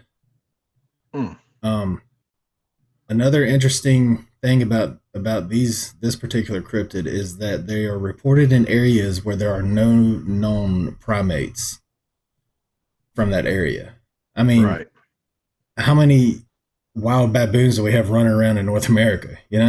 So these are, I mean, last I checked, there are no baboon-like primates or monkeys or anything native to South Carolina, Arizona, New Mexico, Utah, Colorado. Those are the states with the most known sightings of these creatures. But they've even been sighted in Pennsylvania. I can't speak. Lower southern Pennsylvania and Tennessee, as well as I'm sure many other states. But last I checked, we don't have a large primate or a wild primate or monkeys or apes running around in the wild. And these things, they're said to have razor sharp teeth. They look just like baboons. People actually think they're seeing baboons when they see them. They have razor sharp claws too, and like I said, they're very aggressive. No, I haven't heard every account I've ever heard is them being overly aggressive with the people who encounter them. So this is one I definitely want to learn more about, because it's just wild to think that there could be baboon-like creatures up to 7 feet tall running around in Appalachian Mountains or in forests, or out in the mid or southwest. Mhm. So that's another one that's a little more new to me that I don't know all that much about, but at the same time, I haven't heard. It's kind of like with crawlers and Dogman. There are no positive encounters. Everything's negative. They always seem overly aggressive toward people. They seem to want to hurt them. I won't say it seems like they're hunting them. They usually show up in packs, and the people hear screaming, and it's just like just like with everything else, feeling of dread. Uh, but with these, they don't really have that feeling, that time to feel like they're being watched, because it's almost like the group just all of a sudden they're just there, and they come upon the people, and they're screeching and yelling, and it's unlike anything they've ever heard. The people who have these encounters, and they see these monkeys, they see these baboon like creatures. And they tend to come in packs. Yes, most of Huh. them. Yeah, most of the stories I've heard, they've in groups. One specifically where this one was back in the 80s, where they were parked on a back country road in a camper, a couple, and all of a sudden they heard, I forget what she described this screaming as sounding like. Actually, she said at first it sounded like rare exotic birds, and then it just kind of like transformed into this screaming that she had never heard, and all of a sudden these things were everywhere, and they were all around the camper and attacking it. And she said her boyfriend at the time, who was not afraid of anything, was like visibly shaken and afraid, and just wanted to get out of there. And they did. This speeding down this backcountry road at 55 miles an hour with a camper. She said that he kept in pristine condition and took very very well care of. So yeah, it's wild that they seem to roam in packs, but it's another one that's like you would think more people would notice this and would see Yeah. them, but I don't know. That's a pretty wild one to come across for me. So Makes me wonder. Have you heard of the beast of seven shoots? no, I haven't. I guess Seven Shoots is part of a river in Quebec. I guess it would be seven like rapids that come together. There's a park up there, and apparently there's a picture of it. You can see it. I'll see if I can get it for you for this. You can see it flat out. Somebody snapped a picture. They didn't know at the time, as so often is the case. They didn't know they were taking a picture of this thing. They were taking a picture of the river, and later noticed this creature, which looks very much like a squatch, except that its face looks like that of a baboon, and it's standing off in the bushes, and they're pretty sure that it's holding a dog that it's caught. It's kind of a disturbing picture. It's not really disturbing to look at if you don't know. I've seen the outlines where how they think it's holding the dog, and that's pretty bothersome. But when you see the picture, you can't tell it's really doing that. But it makes me wonder. I'll see if I can get that for you, and if that was one of those, because this thing looked like the build was that of a squatch. I mean, it was pretty husky, black. You could tell it's tall, but the face definitely looks like baboon, but without the coloration. It's mostly dark, black. Right. And Yeah. I think that's why people think that they are subspecies of Sasquatch, because they look like them. They look very very similar to them, except right, for in the face. And usually the pictures where they're like screaming and they got their mouths open, they have the fangs that come down. Um, right. the the two teeth. I forget the names of them. But yeah, I think that's why a lot of people think that they're a subspecies of Sasquatch, because they look a lot like Sasquatch, except for obviously the tail and the ape like monkey like face. No, that is interesting. You mentioned the tail because I have heard some reports of the tail as well. That does kind of jog my memory on some of and I do know there's been some reports of these things in Virginia as well. I know I mentioned that with Mhm. the satyrs, which is Virginia is not known as being a cryptid state by any means. I would say it's behind North Carolina in terms of reports, behind Maryland, certainly behind West Virginia. But we have some. But ironically, the satyrs and those devil monkey thing are two that, matter of fact, I think it was a map I was talking about last time that had every state and its cryptid on there, and ours either was the devil monkey or that the satyr thing, which I thought was really weird. Sheep squatch, basically, is what they called it, though. Uh, so it's interesting. There's a lot of, it makes you wonder if it's not, interdimensional and portals open up and these things just come out and are here for a while and then are gone, because it's just like a grab bag of different things that people are reporting. And it's odd that people would just decide, you know what, let's make up that we saw baboons running through the woods. I mean, who does that? It's, I don't know. That's interesting. Actually, it's funny you mentioned Maryland and the satyr or goat man, because there is a famous goat man in Maryland. I forget exactly where it is, but there is an area of Maryland where there is said to be a famous goat man who. What city was it? It's either a city or an area, but it's kind of like the Beast of Bray Road with Dogman. But it's a goat man in Maryland, and it's Wow. the goat man. They might just call it the goat man in Maryland, but I'm pretty sure it's a specific area where they've seen this thing. So it's Maryland. I lived up there for several years, and we didn't have any weird incidences, and we certainly could have. I was out in the woods a lot at nighttime as a kid. But for a small state, Maryland proportionally has a ton of different sightings of all the cryptids. right. Yeah, they're almost up there with Michigan. Michigan's one, yeah. Michigan has a whole bunch, especially Dogman. Yeah. States like Virginia, Illinois, Indiana, these are not big leaders in cryptid sightings. North Carolina has more than Virginia, but it's still not one of the top ones. South Carolina, and I tell you the one we forgot to mention. Oh, I guess we're getting to that next. I won't ruin it, but South Carolina has one of its own that everyone associates. Yeah, with the state. It's in my notes. I got it. Yeah. So we'll get to that in a minute. But Kentucky has a lot of encounters. Yep. Yeah. Texas has quite a few. Texas, there. I was going to say, Texas has a ton. Louisiana does, but you would think, for the size of the state and for its history, it would have more than it does. It does have some. I'm not saying Louisiana doesn't, but I think Texas probably has more than Louisiana, which is kind of surprising. Right. Yeah, especially with all that swamplands they have down there. You think they'd have a whole lot more. But yeah, get into the next one though. Reptilian creatures, and lizard man, which is the one that you mentioned. It's said to inhabit the swampy lands of Lee County, South Carolina. Yeah, that's one of the more famous reptilian creatures and sightings is the lizard man in South Carolina. But they're basically just like with Dogman and dogs. It's called lizard man for a reason. They're humanoid beings that walk on two legs, and they look like you guessed it, reptiles.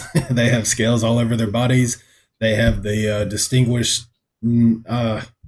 I'm not really sure how to describe their faces, but they don't have a nose that protrudes, but it's kind of flat and it's got the holes, and the eyes, obviously reptilian in nature, just completely hairless. They have tails. But yeah, the lizard man's obviously the most famous of those. Most sightings actually that I've heard take place in the desert, out in Arizona, New Mexico, Nevada, Texas, and even California around Joshua Tree National Park. Huh. And I mentioned Texas. There's quite a few in Texas up around New Mexico, Arizona, and that part of Texas. They're said to be about 7 feet in height. I believe that's what the lizard man in South Carolina, his height is said to be about 7 feet. I think he attacks cars too. I think there was I was reading where he one of the most famous sightings of his was where he attacked a car. And I don't really have all that details, but if you know that story, I'll let you get to it here in a second. But he's said to be 7 feet in height. Their height ranges just like any other cryptid, anywhere from 6 feet and up. They're usually found near caves. especially the ones in the deserts. They're found near cave openings and cave systems, which is very similar to crawlers. And people believe that they actually dwell in these caves. But if you want to talk about the lizard man, him chasing cars, then Well, did you there's know not a more of whole that? lot. It's just it's not. I don't know the specific details other than, and I'm going to guess it was the early '80s, could have been mid '80s that really launched this. Was young black guy, real nice young black guy, probably late teens, was working a job, was really popular in the community for being a good guy, and he was coming home from work late one night in a swampy area, and his car broke down, and he was out looking at the hood or working on the tire or doing something, and this thing attacked his car, and he got back in the car, and I think he drove on the rims just to get out of there, and this thing was glommed onto the hood, the roof of his car as he was driving, and it put scratches, and people didn't mock him or laugh at him because the people saw the scratches on the hood, and they were deep. And apparently subsequent to this, I want to say that there were homes in the area the grills on their cars had been gnawed up and scratched up really, really bad. And then somewhere, it may have been Mississippi, may have been South Carolina, there's a famous incident of a farmer taking off in his plane to crop dust. And I've seen interviews with this guy, and as he's going to take off and just about to catch flight, one of these things comes running out of the woods up ahead, and he got a clear sight of it, and he described what you described, and it's nuts. And the thing is with this, you have to wonder, how does this connect in with the UFO thing? The main UFO aliens, supposedly aliens they talk about, are the Nordics that look like Vikings, blonde hair, blue eyes, the Greys that we all know about, the Insectulans, and the reptilians. And so it makes you wonder, is there a connection? Because we know there's a supposed connection with Squatches and UFOs, but is there a direct connection between these reptilians and UFOs or these abductions? Because people report seeing these things in the abduction cases. And then you have the videos of supposed people who blink and their eyes change from normal human eyes to reptilian looking eyes. And I've seen some where even like the whole face, like they catch it at a Yep. glance and the whole face changes. We did an episode where we had a video like that, but it looked like somebody who had been possessed by a demon, and when they like turned real quick, the face kind of shifted. So that's not out of the realm of possibilities that could happen, because demonic possession, we see that a lot with that. So, but I don't know. I think it might be a little bit of a stretch because I don't believe they're aliens from outer space. A lot of people believe that they're like from a planet full of reptilian people, and they've come here and disguised themselves as humans, and they can shapeshift or whatever it is to make themselves look like humans. I just think that's a little far fetched, which for me to say it's far fetched in an episode dedicated to all these different kinds of cryptids that it's might Yeah, be but a little hypocritical, but not really. You have yeah, evidence. There's eyewitness reports for everything you've talked about. There's eyewitness reports. There's no eyewitness reports saying that I was on a planet where it was run by lizard men. right. So yeah, it is. I mean, we're talking about things that people have said this happened to us. We saw it, and it's not. We're not talking about things where one person claimed, True. but many people over decades, even centuries at times. Yeah, like I said, the devil monkey thing took place back in the 80s, and Yeah. there's all kinds of stories now where people post on the internet. I think we talked about that a little bit before. Is the internet has really opened up Right. as a place for people to be able to post their stories, and people from the 70s. I've heard stories from the 60s and even the 50s where people have posted it online talking about having encounters with all different kinds of cryptids. But one thing I did want to talk about, what lives under the earth? What lives underground? We have a huge cave system under the US. Right. A lot of people think crawlers live down there. A lot of people think reptilians live down there. A lot of people, actually, in France, under Paris, they have that underground Right. cities, and they found people down there, and they went back to investigate, and the people left them a note that said, "We want to be left alone." So there are people living underground in Paris, in France.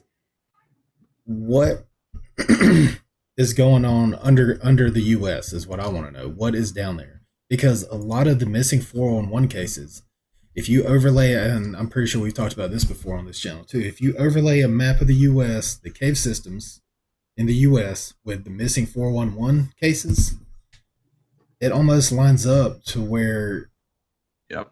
the vast majority of these disappearances happen around.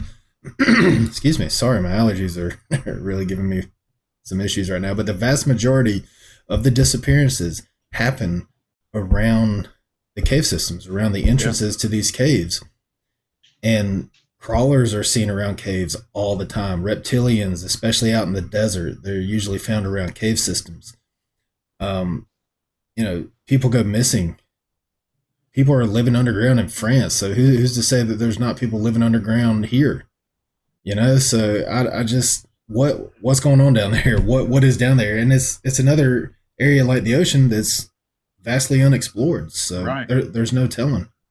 And we do have reports of people who claim to have been. And what's funny is,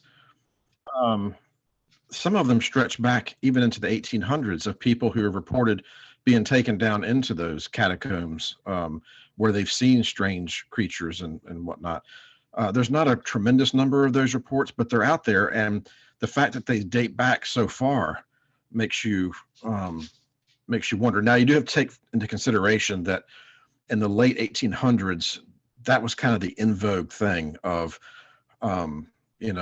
going into an island or going up on a mountain or going to Antarctica and discovering a hidden world with dinosaurs and whatnot.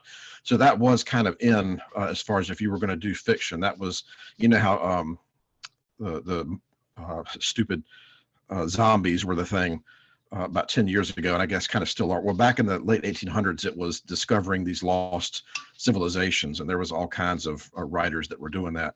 But nevertheless, the reports that I saw didn't seem like they were fictionalized, or they were, but all you can do, and that's another one there that we, speaking of caves, that we really haven't mentioned because it gets so much talk, but is the Mothman. And what's interesting is that the Mothman from the Point Pleasant in the late 60s, but there are other reports of people seeing that kind of thing other places than just West Virginia. But that's certainly one of the most famous cryptids, and we used to always joke that he lays his eggs in people's hair and makes them crazy. And, but I mean, the Mothman thing was really, when that movie came out in the 90s, I never even saw the movie, but that was a big thing for a while. And there was a lot of eyewitnesses to that. There really was. I see a lot of people mention the Mothman. I've never really seen any like detailed stories about him, but there's people who say, "Yeah, I've seen him here and I've seen him there." And interesting thing about him though is that he is said or believed to be a harbinger That's right. for bad things about to happen. Yeah. So, and bad omen when you see him. So I think something did happen in Point Pleasant. See, that's another one I've heard of, but I'm not really that the bridge collapsed. That's right. Yeah. So they saw the Mothman. Quite a few people. Mm-hmm. And as long as we're talking about famous cryptids, the Dover Demon is another one up in Jersey. Yeah.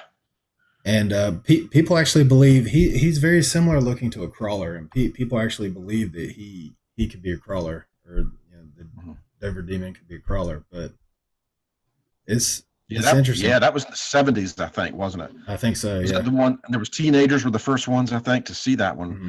And he was described as being pink or something. That was crazy. Yeah. That was a crazy one. Yeah. That's another one I've heard the name of, but I don't really know too much about that one. So. Yeah, the Mothman chases cars too. He likes to chase cars. Right. It's always fun to bring up the ones. They're in a little subgroup, car chasers, Right. You would think Dogman would be in that group too, but there's a few of him. Yeah, there's a couple where he did. That's true. But it seems like some of these, like the Lizard Man or the Devil Monkeys, have a thing for cars. They really don't. If you're gonna be cars. If you're gonna be a monster, you got to chase cars. That's right. What's the point? Yeah. Dogman needs to get on the the bandwagon there because dogs chasing cars. That's right. Mailmen in Michigan better watch out. Yeah, the That's Dogman's right. coming. For sure. But those are the only ones that the only ones we covered a lot in this episode of different types of cryptids and what people feel when they have an encounter. I was actually out in the woods a little bit today, and nothing out of the ordinary. But yeah, I was looking around, but at the same time, I knew I was safe because Yeah. God's protecting me. Jesus is with me. So, but that's all I had. Did you have any you wanted to add or anything No, I else? mean, I'm sure there's plenty of others. We didn't really go into the waterborne cryptids or the mermaids or anything like that. There's a whole nautical list of cryptids that we could have done, but and maybe we can do another episode. But the main thing, I guess, here we just wanted to hit on was this pattern, and I've noticed 3 different people talk about the patterns just this week. About if that's something that really can be keyed in on is not that you have just reports or just have reports of these cryptids, but there are patterns in the reports that would be very hard to conjure or to mimic or to fabricate and get everybody on the same page, and to have people from way back when reporting the same thing. And that's something we can talk about in an episode maybe, as well as some of the real old. It's really interesting how far back the Squatch reports go, especially in this country. And there's some great books on that. But no, I think that's about all I had. Yeah, there are a lot of siren stories coming to light recently. Videos online. There's one where this guy's on a fishing boat and he walks out and you can hear screaming out in the ocean in like a melodious voice out there, and then you see like he actually looks at both sides of the boat and it looks like something's swimming along beside on each side of the boat, and then at the very end he like goes to the edge and he's looking out, and at the very end you hear a voice say what sounds like jump for me, and it's creepy. It's very creepy. And there's been other people, Navy stories that you want to talk about, stories that go back way back. There's people in the Navy who talk about having experiences on their ships at night, Yeah. being out in the middle of the ocean. And then the old maps uh have sea creatures depicted on them. Yeah. They have all these different types of things, like pictures of mermaids and sea creatures and stuff. And you're like, why would they put that there? Just to mess with you? Just to mess with other people? I mean, these maps are supposed to be charting uncharted areas so people know what to look out for. So I just think that there's something to that there's something to them putting these images on these maps of the world, the oceans. I don't think sailors way back in those old times. I don't think would be that much of tricksters that they would like. Hey, let's put a giant serpent here. Those maps were for informant for information. To alert people of the dangers of the seas that were widely unknown. I mean, they're still unknown today, but especially back then when you're sailing through the middle of the ocean to chart something like that. I think there might be something to it, especially with the rise of siren stories. Just in the last year or so, I've seen a lot of people saying that they've seen mermaids and sirens. Actually, I'll save that, and we can do a full episode on just that if you want to. Right. But Yeah, for sure. those are the only ones I had. Did you have any other ones that you? The biggest one, and it's one that it's the most outlandish of them all, but yet it's also one that probably has the most. Well, I have a book over there, a huge book, just absolutely full of information, and that is, I don't even know how to describe them, but in the realm of trolls and fairies, and Fae is actually fa- FAE. They're usually referred to as the Fae. yeah. And I was amazed when I first heard it. I was like, okay, that's it. I draw the line with this mess. There's no way. But really got my attention was because obviously Iceland, Ireland, Scotland, Great Britain, France, the old country is just full, and Hawaii as well, of all places. is full of accounts of these. But what really got me was when I started hearing accounts from the United States. And there's even a photograph that was taken in, it's either Nova Scotia or Newfoundland. I'll see if I can find that as well. And I mean, I guess it could be a Squatch, but man, it looks just like a troll or whatnot looking around this tree at the person. And a lot of them, it's really kind of creepy. And I'm convinced as well, this probably as much as any of them is in the spiritual realm. They're very, I mean, they're flesh and blood apparently, as much as they may exist. But a lot of them, they do seem to stem around old abandoned sheds and things of that nature, old abandoned barns. But I mean, there is just a mountain. Like I said, that book I have over there is just absolutely huge. Now, granted, it's not just accounts of these things, but most of it is, and a lot of it is the lore. How valuable is the lore of that? I mean, yeah, some of that stuff is legend, but it's not necessarily fiction. I mean, there can be a difference between something somebody sat down and made up to put in a book, as opposed to legend or lore that has been passed down and we don't really know the source of it. And these things, whether it's people talking about having fairies or tiny footprints in the snow that are seen, like human footprints that are tiny, any number of things that are it's just a whole, it's like a whole nother, it's like the mermaid thing. It's a whole nother realm of cryptids, and there's like 5 or 6 different beings just inside that and there's recently there was people on a train in northern England, the United Kingdom, in northern England, and a guy was reported that he was looking out the window of this train as they were going through an area and saw one of these things just standing out there. And I don't have all the details, but it was a very credible report, and it was really kind of surprising. But there's apparently a lot more of these, but they aren't reported as much because it is the most fantastic. It's one thing to talk about little green men and hairy monsters in the woods, but they start talking about trolls and gnomes. A lot of them are gnomes as much as trolls. That people talk about them having clothes and being small, and there's a whole big thing with that, and it is interesting, I have to admit. Yeah, that is pretty interesting. Now that you mention it, I do see quite a few stories where people claim to see fairies. Like you said, little people, like Yes. teeny tiny little people, not like little people Huh. like Yeah.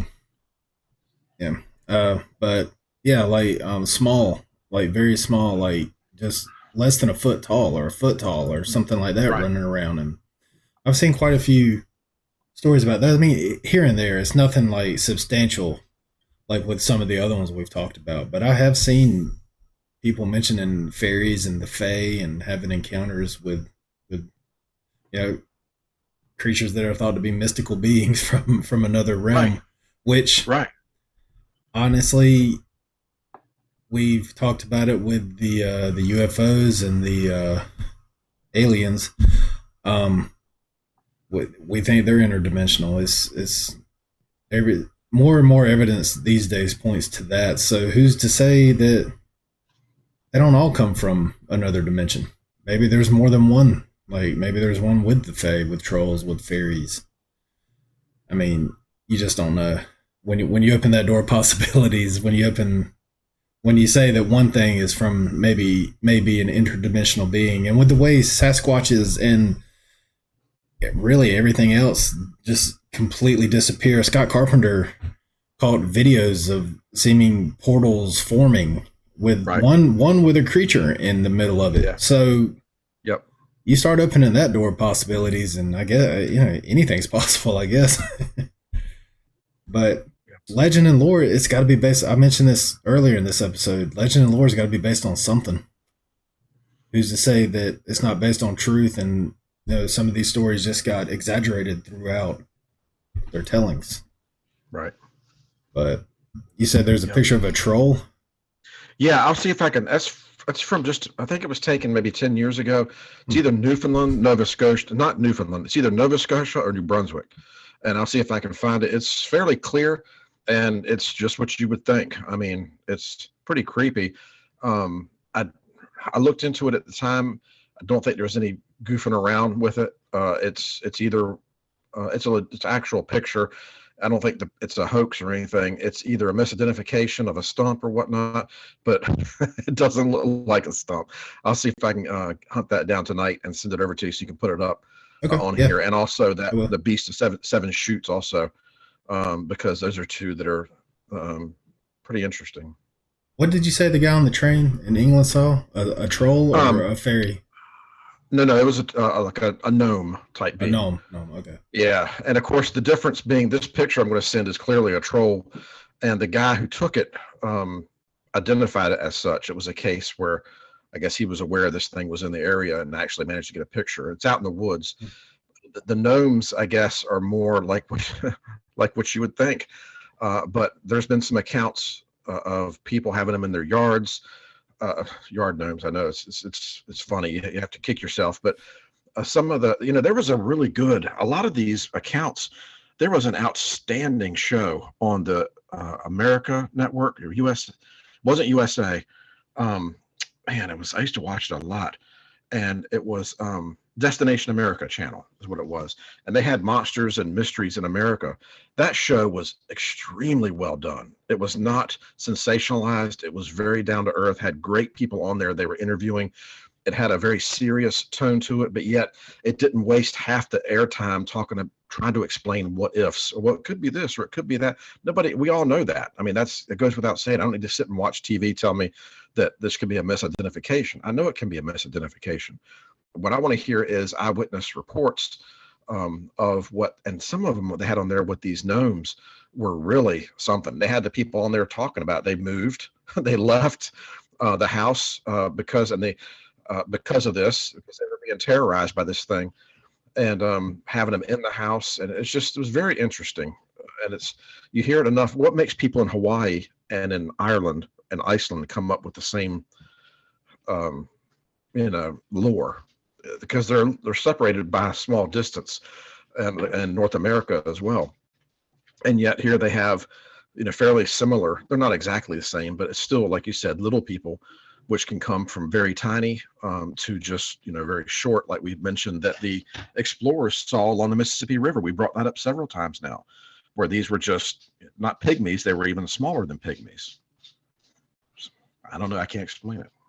Right. Yeah. There. I mean, with pretty much everything we've talked about here, is there's not really a concrete explanation for any of it.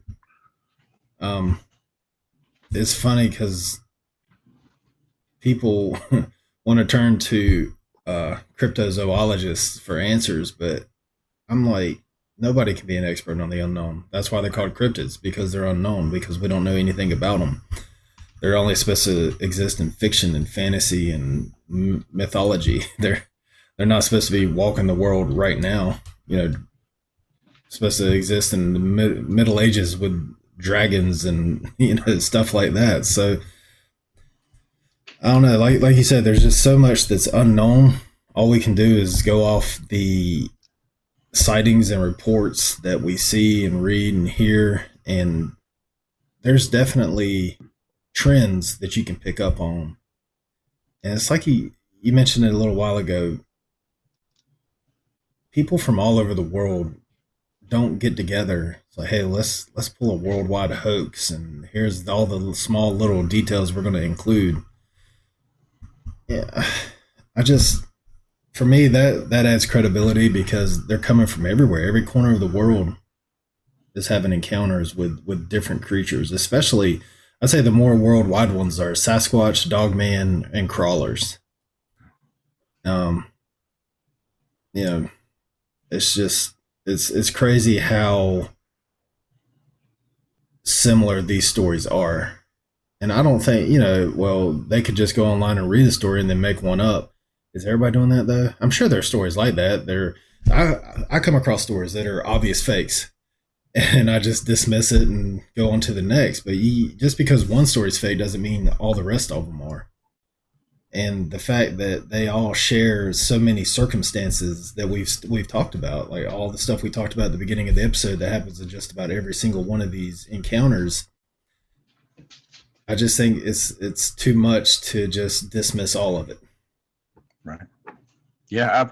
I have a channel that I really enjoyed listening to. It was a small channel, and last year, and it's exploded in size. And from what I can gather, I don't know if he's doing it or if people are sending in, but for my money, the information on there has gone from being really interesting and incredible to sounding made up.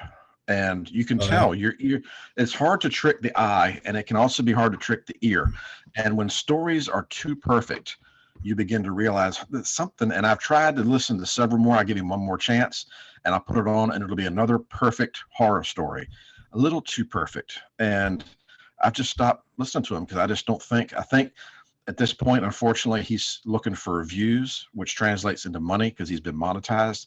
And I think I don't think he's making them up. I don't think he's really that good of a writer, but I think people are sending them in.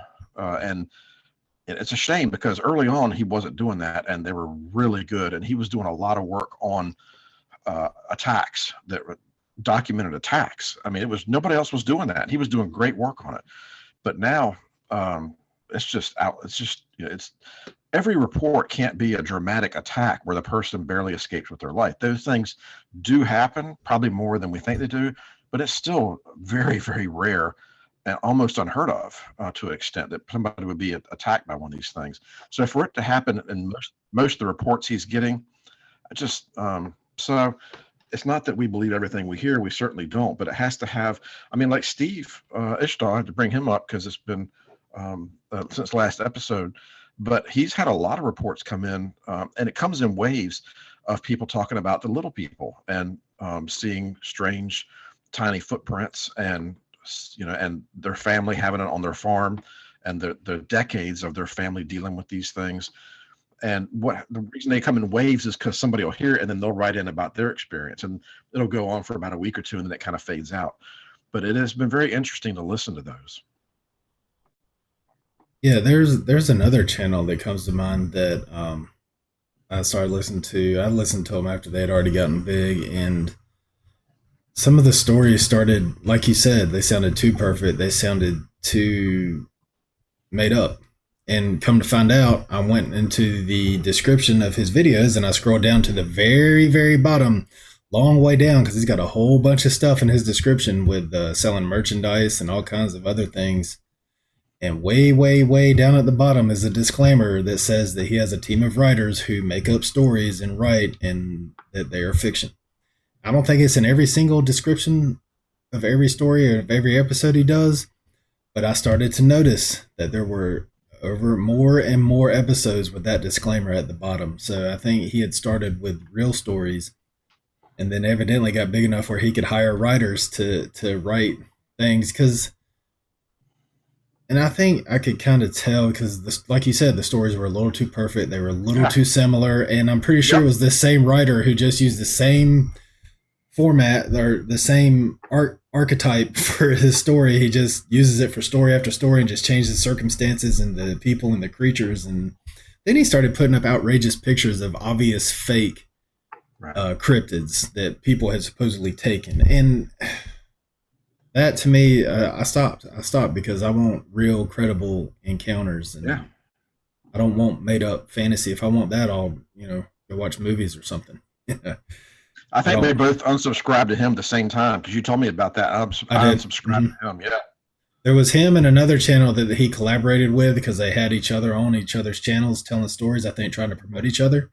I don't have a problem with that. What I do have a problem with is you presenting something as real when it's obvious fake, and then you put up a picture of a CGI thing and try to pass it off as real. And there's a lot of that going on.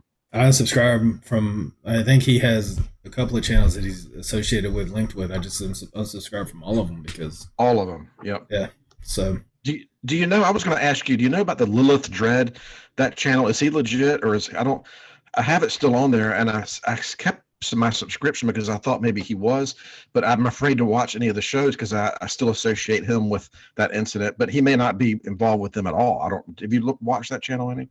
They're linked. They are? Yeah. Yeah, I'm going to unfriend him then because I haven't watched any in forever because I always think to myself, so I'm going to unsubscribe to that tonight as well.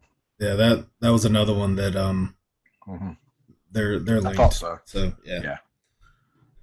But I mean, then there's channels like Steve Ishtal's where all he does is read emails from people, Right. and some of them get a little out Yeah. there, but at the same time, it's like he's real. He tells real stories, and that to me is just incredible. So Yep. I think people want the fantastical. They want to believe in the Yeah. fantastical, but at the same time, they want it to be grounded and real. And if we wanted works of fiction, we'd go out and buy books and watch movies and TV shows and stuff. We don't, when at least I'm speaking for myself, and I know there's probably quite a few people who feel this way. That when I'm interested in something like this topic, and I go down the rabbit hole, I want credible stories and proof. I don't want fiction. I just Right. But I guess it's when you start to get big and you need to Oh, yeah. put out episodes every single day, and Yep, that's start making that money. Yep.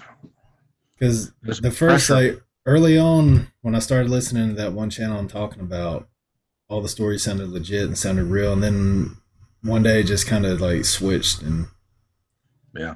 just ruined it for me. And then I went and looked, and I'm like, it was the picture they put up that picture was so obviously fake. I don't know how they could try to sit there and pass it off as real. But then I went and looked, and there's that disclaimer at the bottom. These are works of fiction written by a team of writers, and I'm like, no thanks. Charlatan is the only word that comes to mind. Yeah, just taking advantage of something like that. Yeah, there's plenty of that out there, and there's going to be more because this AI. I mean, like we've said on here before, videos. I don't know so much about, but pictures now they can do whatever. So I mean, we've basically seen the last of the the pictures need to be prior to 2021 to be free of I guess 2022 to be free of any sort of AI generation. I mean, it's Yep. Yeah, so I don't know. All right. Well, that's about all I had for this episode. Did you have anything else you wanted to Nope. add? All right. Well, we don't do this for the views or the likes or to try to get as many subscribers as possible. We're not trying to make money off this channel. We're not trying to get internet famous. We just want to spread God's word, and we want to deliver the messages that we feel like that He has called upon us to talk about on this channel. And I know we get out there, we get pretty far out there, especially with topics like this or UFOs or stuff like that. But there's just so much that is in the Bible and in Revelation. And Revelation, correct me if I'm wrong, Jerry, is where they mention the veil. I mean, they don't mention the veil specifically, but they mention creatures being unleashed and running rampant on the world. And we believe that these cryptids are those creatures. And that's why we talk about this. And obviously Jerry and I have a fascination with this topic as well, so it's another thing we wanted to do. But we just want to spread God's word, and we want to talk about things that aren't really talked about, topics that push the boundaries that aren't really talked about in churches in these days anymore. And we've talked about before how sometimes, usually it's just rah-rah sermons in churches, and they don't really want to get down to the truth of the matter. And they definitely steer away from certain topics like the end times and things like that. And that's one reason why we started this channel. Obviously, we do go into topics like this, which are personal interest for me and Jerry, but at the same time, it does kind of connect because they talk about the creatures being unleashed in Revelation. We believe that Sasquatch are remnants of giants and the Nephilim. It all kind of ties back in together. We've talked about, I believe it was either this episode or last episode where we talked about the Book of Enoch, where they talk about the genetic mutations that created all kinds of different creatures that happened before and after the flood. So we feel like this topic, while it's still kind of out there and we didn't really talk about the religious aspects of it in this episode, we definitely covered it in other parts of this series, and we believe it all ties in together. So that's pretty much our justification for wanting to talk about Sasquatch and Dogman and everything. But thanks for watching. We appreciate you sticking with us. I know this was a longer episode, and but we wanted to cover all the different types of cryptids and cover the circumstances surrounding them. So if you ever find yourself out in the woods and you start to feel like you're being watched, that feeling of dread comes over you, then you know. So, but that's going to do it for us. And thanks for watching, and we'll see you at the next one. God bless.